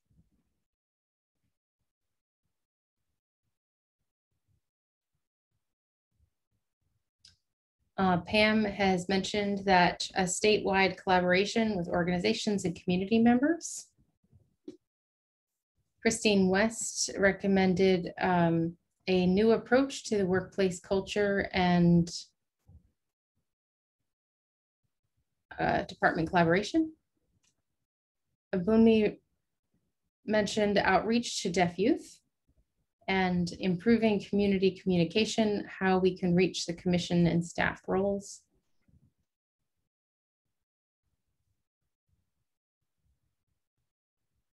Holly had talked about a full-time interpreter referral specialist. And Bethany mentioned that more community awareness of activities and achievements. Further down, we had our top 3 priorities, and it seemed that most of us mentioned improving our communication, referral service, and diversity. Possibly the 4th was improving relationship with the legislature and the legislative process. So those were our top 4. So if we can take that down at this point. Okay. So now we're going to open it up to discussion. If any of you are feeling that whether we should move ahead with the 3 or the 4 that were mentioned, and what we should establish for the next period of time in 2022. We can open it up for discussion at this point.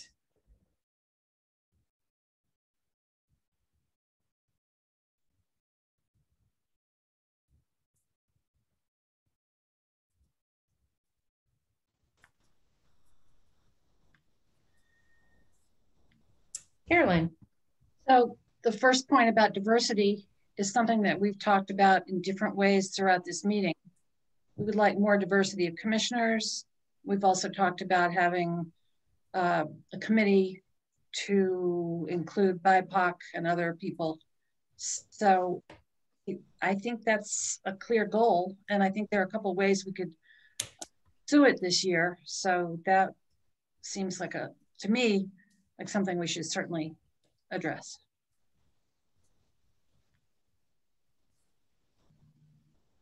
Okay, thank you. Any other additions, comments about that particular goal? Or on the all 3 or 4? Betsy. I agree with Carolyn, and I actually think we're doing pretty well with some of the other goals. So that's, she talked about diversity. We have a committee researching things about the referral service. That's underway. I think communication, I'm not sure exactly what that meant. But we've also at this meeting talked about some aspects of the legislative process. So I think we're also underway there. I think we're doing well with those 4, or at least 3 of the 4. If you could explain communication, that would be good. Sure. I believe that the communication point was more specifically on how we could open and involve more community engagement. Really, to be honest, I'm not sure. I'm trying to summarize it in a concise way. Is anyone that has a more clear, concise summary of that? I know it was regarding the communication with the community and how they're able to contact us. Go ahead. So communication is a good word, but I think of it more as visibility is what we were talking about. So being out in the community more, and also making sure that these meetings are as accessible to the deaf and hard of hearing community as possible. So I think it's a 2-pronged approach. And I keep talking about public relations, but what I really mean is visibility. I think that sometimes I think the perception of the commission is that we operate not privately, but separately from the community. And I think being out there, literally out there, would be helpful.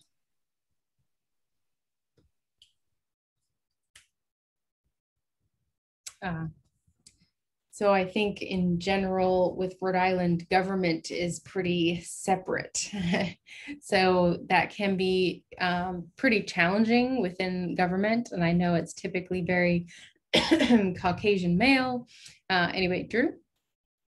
If I remember right, at the retreat, we talked about communication that also was about transparency for the Commission for the Deaf, as how we're working with progress and what processes were happening, being able to communicate that to the community. Often the community doesn't know what's going on behind the scenes, and so they don't realize that work is going on. So as Caroline mentioned, visibility, but I think the other would be transparency and visibility. So I think that there are many people feel that things are not clear. So if they miss a public meeting, how would they be able to get that information? Often the minutes aren't, we need another type of summary of information. So I think to get back to the point, how do we access this information so that it's not just relying on people who can actually show up to the meeting or reading the minutes? I know in the past, if I remember, we had an annual report. I believe that annual report ceased. And I know it was very English based at the time. So finding a way of doing it in a bilingual manner and doing an annual report. I know the State House, we have the coffee hours. So that would be an example of the community engagement. But understanding that point of how we can pull more people to be engaged. Does anyone want to continue to comment and add to this? So I think that would be our 4th, or any of the 4.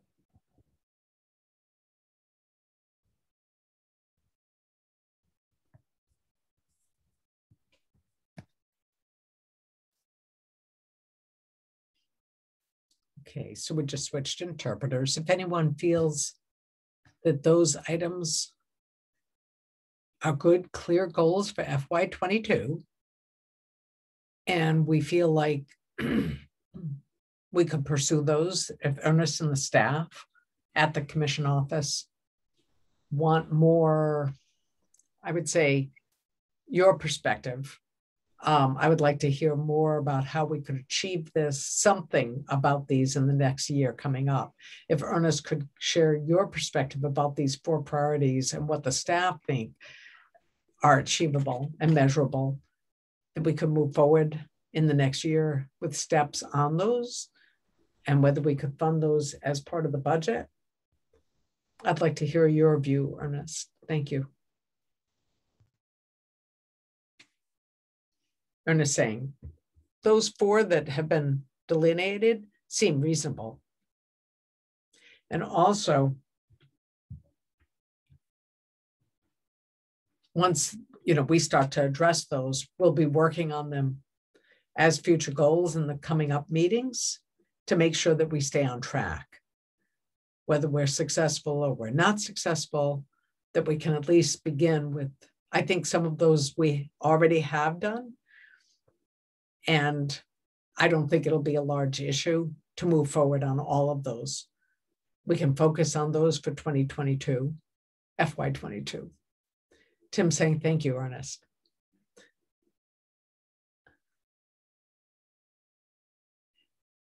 So we have it written out with our phrases in English. And I think this meeting, it might be very difficult for us to think about, but if we could at least give a general approval to those 4, and then we could be more detailed in the future. At the next meeting, we can have a final approval of the refined goals.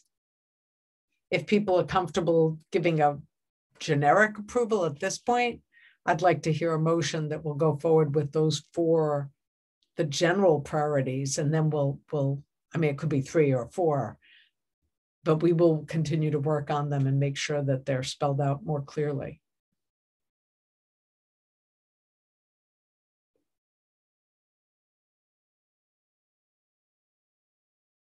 Yes, Bunmi. You're muted. Repeat what those 4 are? For sure. To increase diversity and inclusion at the commission. And the second was to improve interpreter referral service to meet the community's needs. The third one, to increase our visibility within the Rhode Island community of the commission so that they know what our actions are, what we're doing. So I think I'm okay, I'm so far. Let's see, the 4th one was to build a stronger relationship with the legislature to make sure that we have a process where going forward, we can advocate and lobby for bills and make sure that they get through committees and get passed into laws. I mean, we don't have the specific wording at this point, but we have the general idea. So those are the 4. Yes, Bunmi. If the second one includes hiring another full-time interpreter referral person for the commission, I will move the motion to move forward with the 4 agendas for now. Thank you. So that part is one of the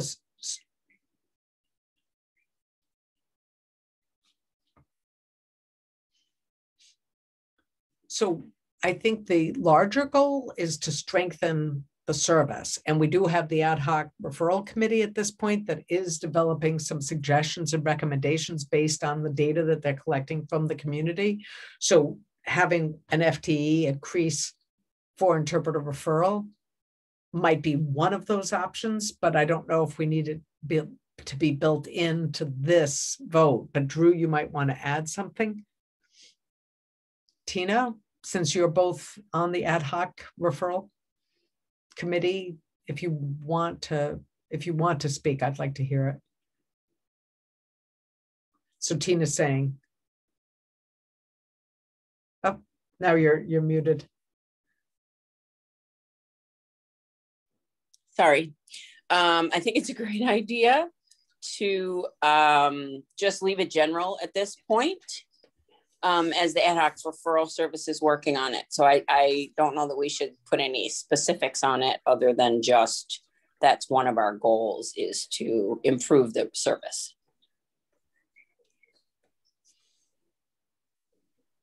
Thank you. Thanks, Tina.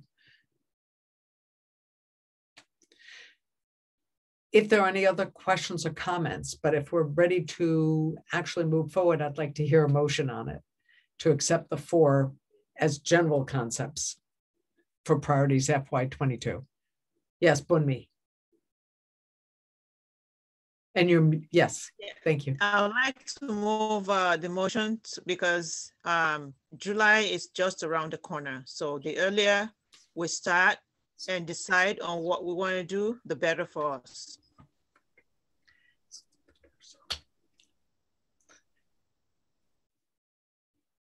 If I understand, are you officially making the motion, Bunmi? I just want to clarify. Okay, very good. So the motion has been there. But, I'd like to hear it. I move that the Rhode Island Commission for the Deaf and Hard of Hearing does X, Y, and Z. Then somebody can second that motion. So if you could put it in that phrase, that would be really, I move that the Commission for the Deaf and Hard of Hearing do X, Y, and Z. Yeah, I move the motion for the Deaf Commission of Commission for Deaf and Hard of Hearing to have the 4 items on the agenda as the next fiscal year focus point.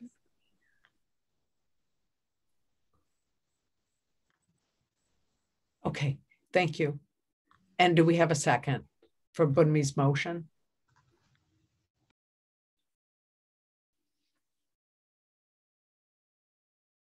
Drew, you're seconding? Okay. Tina, I saw you pop in. I don't know if you were just seconding. Okay, so let's open for discussion. If there's anyone who wants to make a comment or put a question, if not, we can move forward with the vote. So if you would open your video and gesture thumbs up or thumbs down to approve.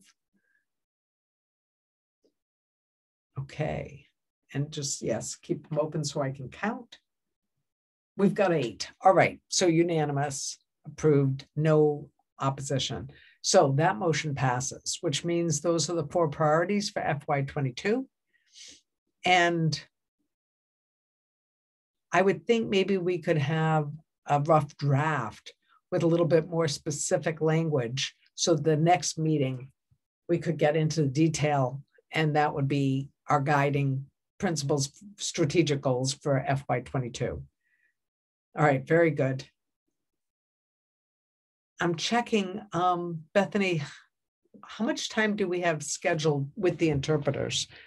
Because I know it's after 8:00, it's 8 o'clock, it's 8:05 already.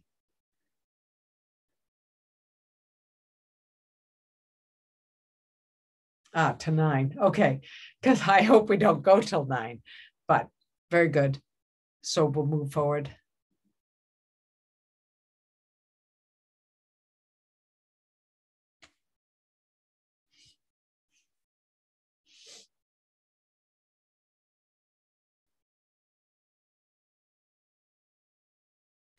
One moment, I'm just finding the agenda.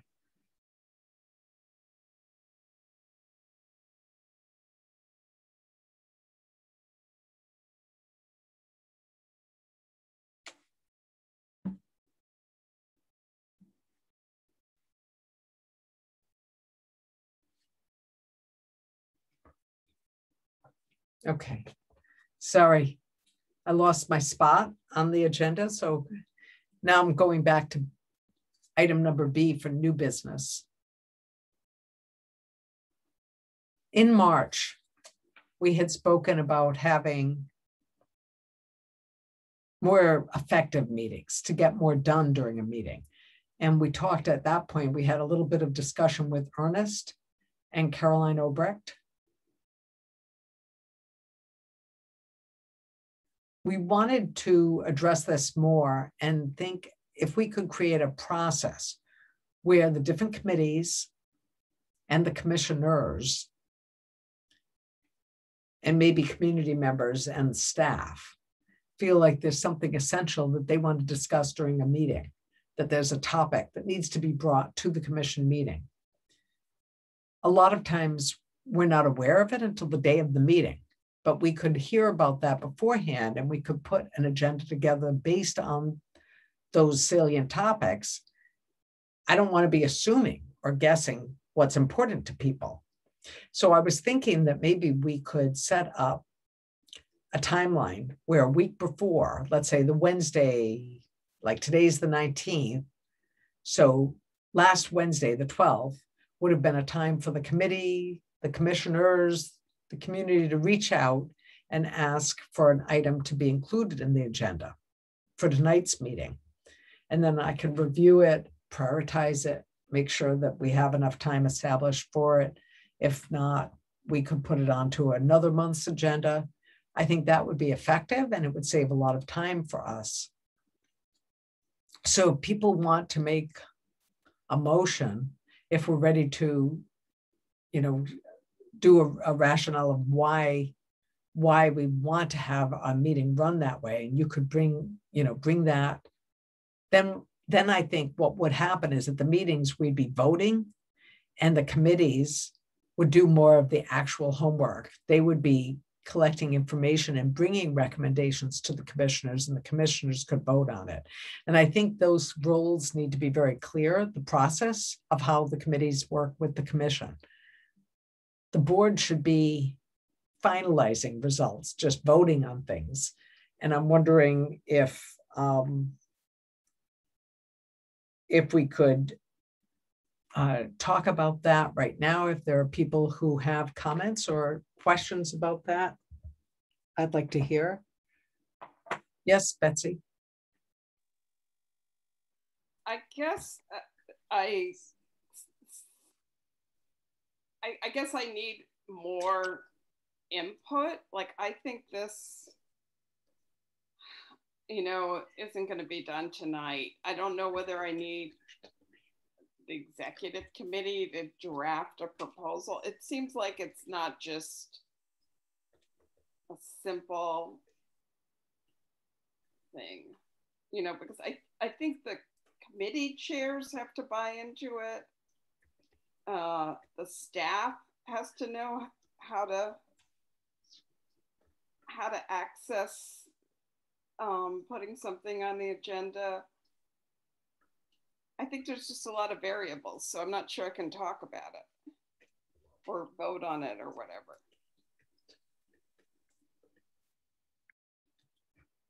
I see. I can see one challenge. The commissioners cannot be emailing each other because of the Open Meeting Act. So we would need to identify a person who would be, let's say, the board manager, or act that way, that they would be the person collecting all that information. And there would be a timeline, a deadline. Let's say for a May 19th meeting, that by May 12th, they would need the agenda items. And people would then contact that one person and say, I'm going to be giving a report at the meeting, or I have a proposal that I'd like to have addressed at the meeting. Then that person could give me, as the chair, that feedback. And I would develop the agenda off of that. That's what I'm thinking. And then I would have everything ready to go for, set up for votes. Plus, I could, we could ask people to speak to a motion so that they can give a short summary. that could be sent in advance, and it would make it easier for the secretary to take minutes on it. I think that would smooth out the whole process. If the different commissioners, the committees, the different people from the community had like a clerk or a business manager that they could contact who was responsible to make sure that the board meetings were more effective. I think that now we have a lot of different committees. We've kind of overgrown ourselves. And if we're clear how each one would function, what the goals and responsibilities of each committee were, and that those descriptions would be prepared in advance, and how those fit into the larger strategic plan that we have. Because I think right now, we're working on things, but we don't always have, those are not the top strategic goals that we have. So the structure, the different roles and responsibilities for all of those aren't clear. I know it's a complicated topic. I think it's important to discuss for the Rhode Island Commission so that we're more effective, we get more done in our meetings, and then we can see more progress. It'd be measurable and be visible. And if other people have comments or suggestions or questions related to that, I'm happy to hear that. And I know maybe we could refer it to the executive committee and they could continue to work on it. We could have more discussion about the language that we're going to be using, planning going forward. I'm open to hearing any of your thoughts.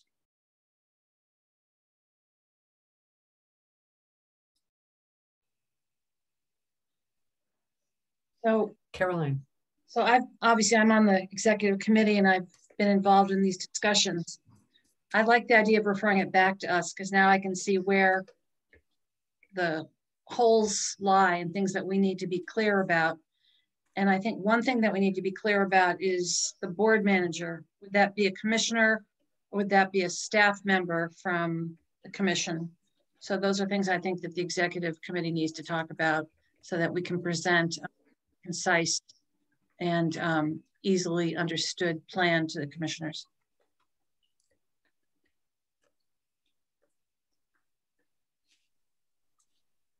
Yeah, I agree with that.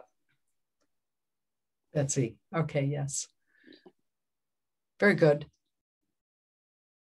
Any other comments?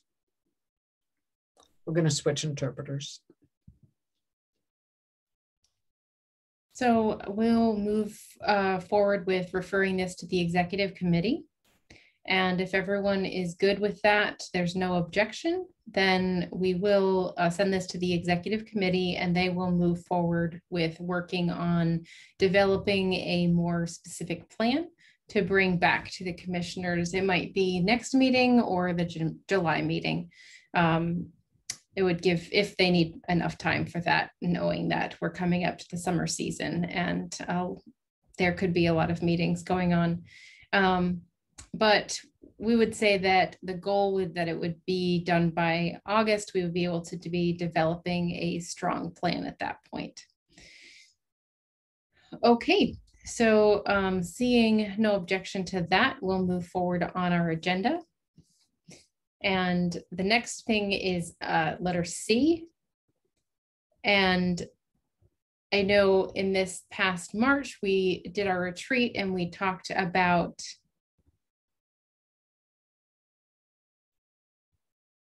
having a potential consultant that we could hire regarding our strategic goal for equity and inclusion.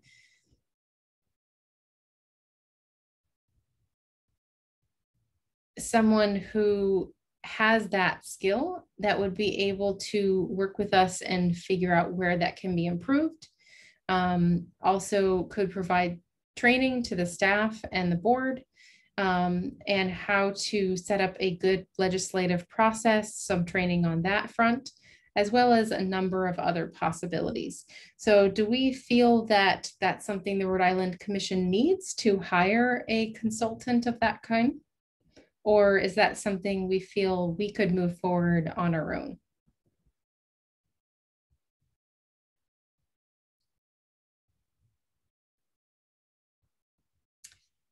Ernest, do you have any consideration about setting up trainings or any kind of advisors for this topic? Ernest?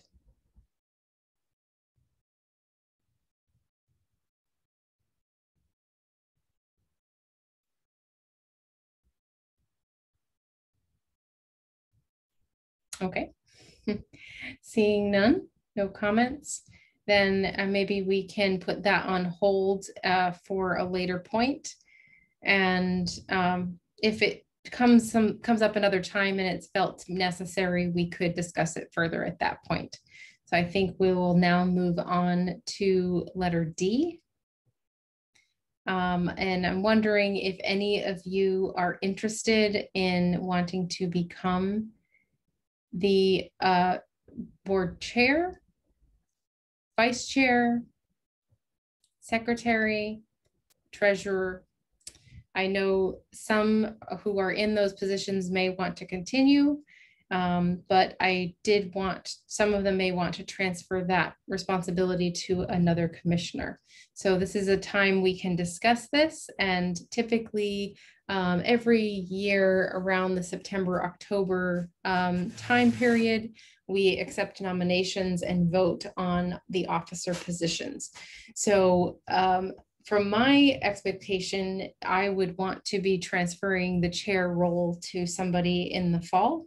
I've been in this position for 6 years and I've enjoyed this position, and I definitely am passionate about this position. At the same time, I want to be able to transfer it to another person who may have different ideas, brings different energy, and I'd be happy to continue to support and encourage that person in that role. So if there's anyone who's interested in becoming the chair.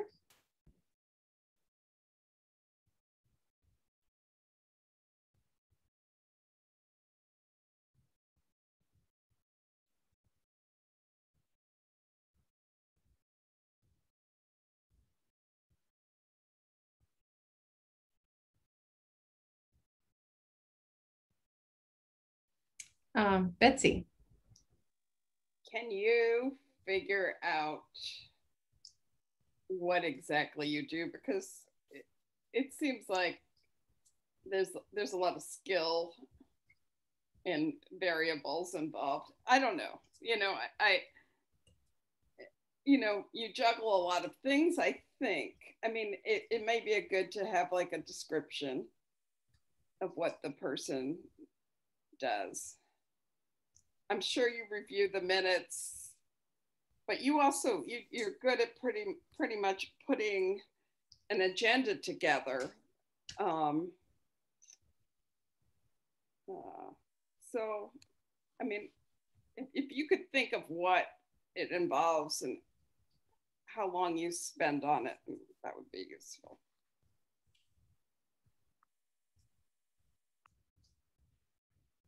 To be honest, previously with Steve Florio, when he was the executive director, my responsibility at that point,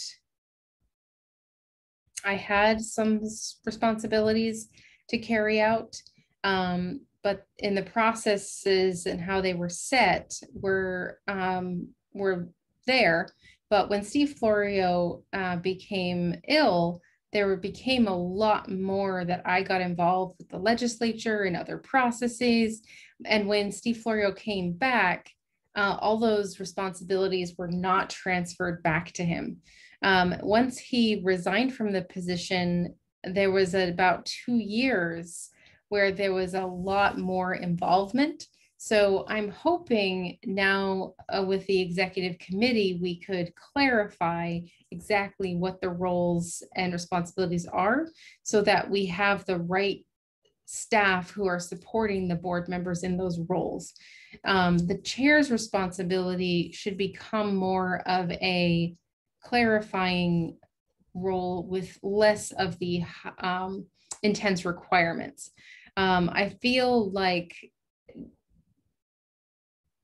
you know, with Ernest coming on right away, COVID hit, and there was a number of other things, and taking that time to really sit back and clarify processes, and really, we want to find a way of transitioning this all to the next person. So to answer your question, maybe that's something that we should also refer to the executive committee. And it would be nice to know who is interested, so to take that responsibility in the future. So it might be easier to plan, you know, not making, it's not a vote to transfer the role now. It would be a process of transferring and supporting until a full release into the position.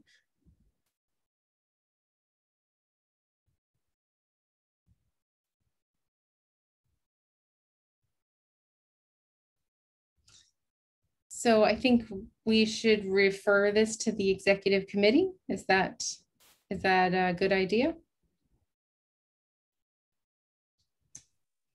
the same time, it seems that there's those who maybe are considering the possibility. Carolyn Ober, you're saying yes? Okay. So at this point, we will go ahead and refer this to the executive committee as their second item. I think both are very closely related, the two items that we're sending to the executive committee. Last is point E, and we might actually finish this early, but this discussion, not something we discuss much, but I know we've been thinking about how it would be nice for the Rhode Island committee to have more community involvement, and have been feeling that there's a lot of separation. And one of the ways would be to invite various organizations and stakeholders to come and give a presentation that would entail what they do as an organization, what's happening within their work, and we would be able to learn about them. And at the same time, it would be an opportunity for questions and sharing of information, and to build stronger partnerships. So I'm just wondering, I know in the past, sometimes people have been invited for different presentations, and sometimes we put it on the agenda or things we want to learn specifically. So I'm wondering if any of you think that this would be something we should regularly invite a guest speaker.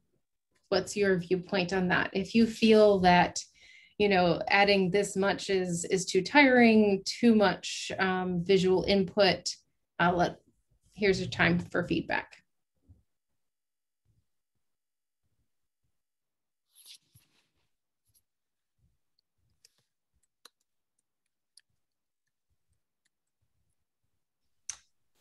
So do you feel that we should, oh, Drew?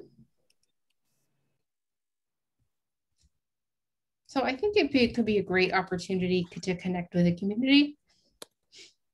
And at the same time, they may also let us know what their hopes and visions are and what they need from the commission. So I think it would help us, you know, be able to spotlight different resources that are out there for the deaf and hard of hearing community, and really would be an opportunity for us as a commission. You know, we've been disconnected from so many, and to have ongoing connections, and at the same time really helping us develop who are the point people for all these organizations. If concerns come up, we would have a better list of people and relationships to reach out to in the community. So I think it's a good idea. Carolyn Ober? I agree. I think it's a good idea. I think we can't all be experts in everything.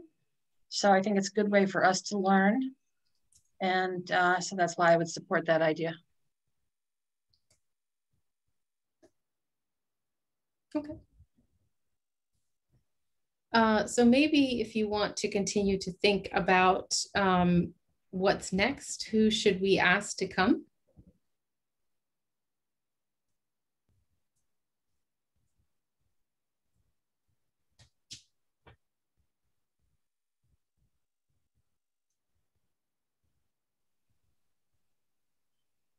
Bob Cooper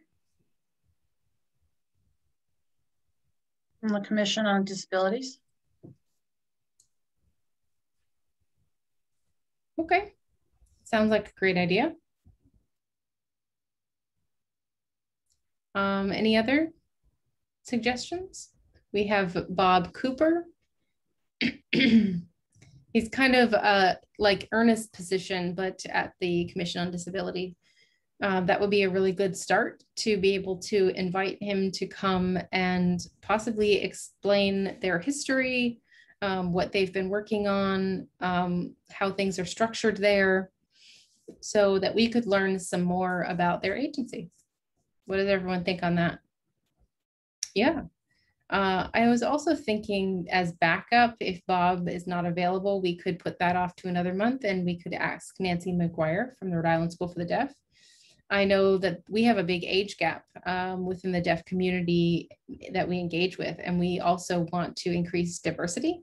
So we could get her input on specifically how we could outreach with them. Okay. Other ideas? Betsy? For hearing aid users, technology is such a big issue. And I don't feel like I'm the one that has the most expertise on that in the state. I think James Lickback of Rhode Island Relay has a really good handle on cell phones, relay systems, looping, you know, so that's one name.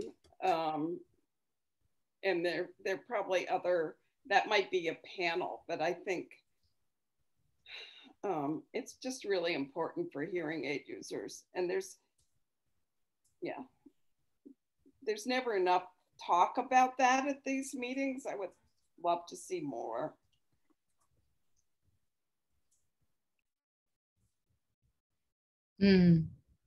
Yeah. Any other names to add or comments? Ideas?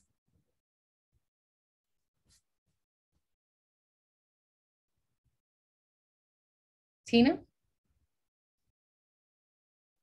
Perhaps a deaf blind person or someone who could come and represent an agency and give us more information about the needs of that community.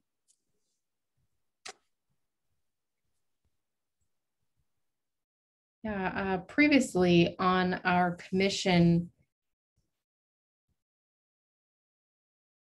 we had Paul, now he runs Corliss, the Corliss Center. So we could figure out a way of inviting him. Anyone else? Any other ideas? I think now we have 4 names that we've gathered together from commissioners. The Commissioner on Disability, Bob Cooper. The second one was the Rhode Island School for the Deaf, Nancy McGuire. The third was James Lickback. It seems his name is coming up several times in this meeting today. So that would be a good opportunity to invite him. And the fourth one, I think people only can memorize 3 things at a time. That's what they say. The fourth one, we just mentioned it. Oh, right, the Corliss Center, Paul Malloy. So I think that's a good start. So at our next meeting, we'll reach out and see who's available and invite them just for a very short 15-minute presentation. So that could become a way for us to engage and learn more about us and us about them. Okay, are there any other comments or questions, anything else? I know then we'll move ahead and wrap up the meeting.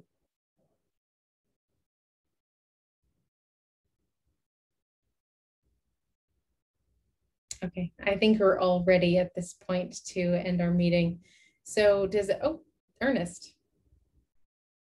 Oh, you said you had announcements. Okay. Does anyone want to make announcements? I do. Just check this for a second. Okay. Yes, I do want to make an announcement.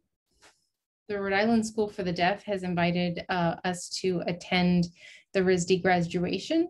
It's June 18th, and they would like to have a speaker there, a keynote speaker.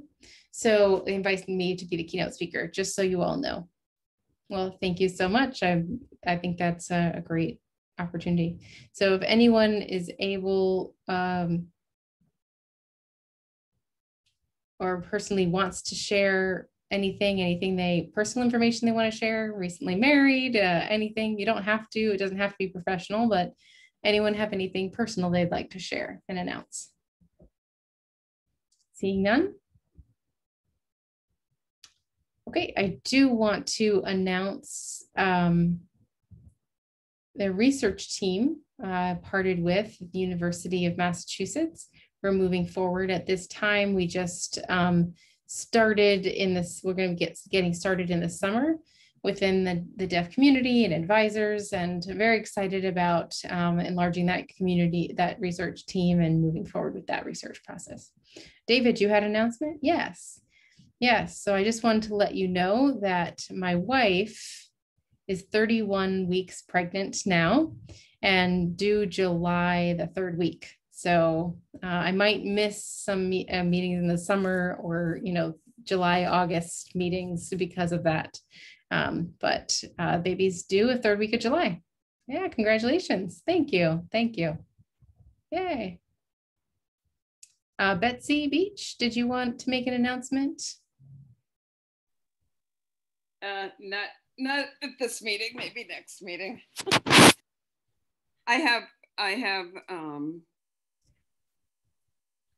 well, I'll just say it. I had an MRI today because I may have torn my rotator cuff. It's the year for me and tearing my body. I had some other body issues. And if I need to miss any meetings, I'll just let you know in the future. I just don't know what that process of putting it all back together, I don't know what it's going to entail. That's not good news. I'm really sorry about that. You're facing that. Any other announcements? Seeing none, we'll go ahead and close our meeting at 8:34. So thank you so much for coming on this beautiful day, coming here to this meeting. So we can all turn our videos on right here at the end and say goodbye. All right, thank you. Bye, everyone.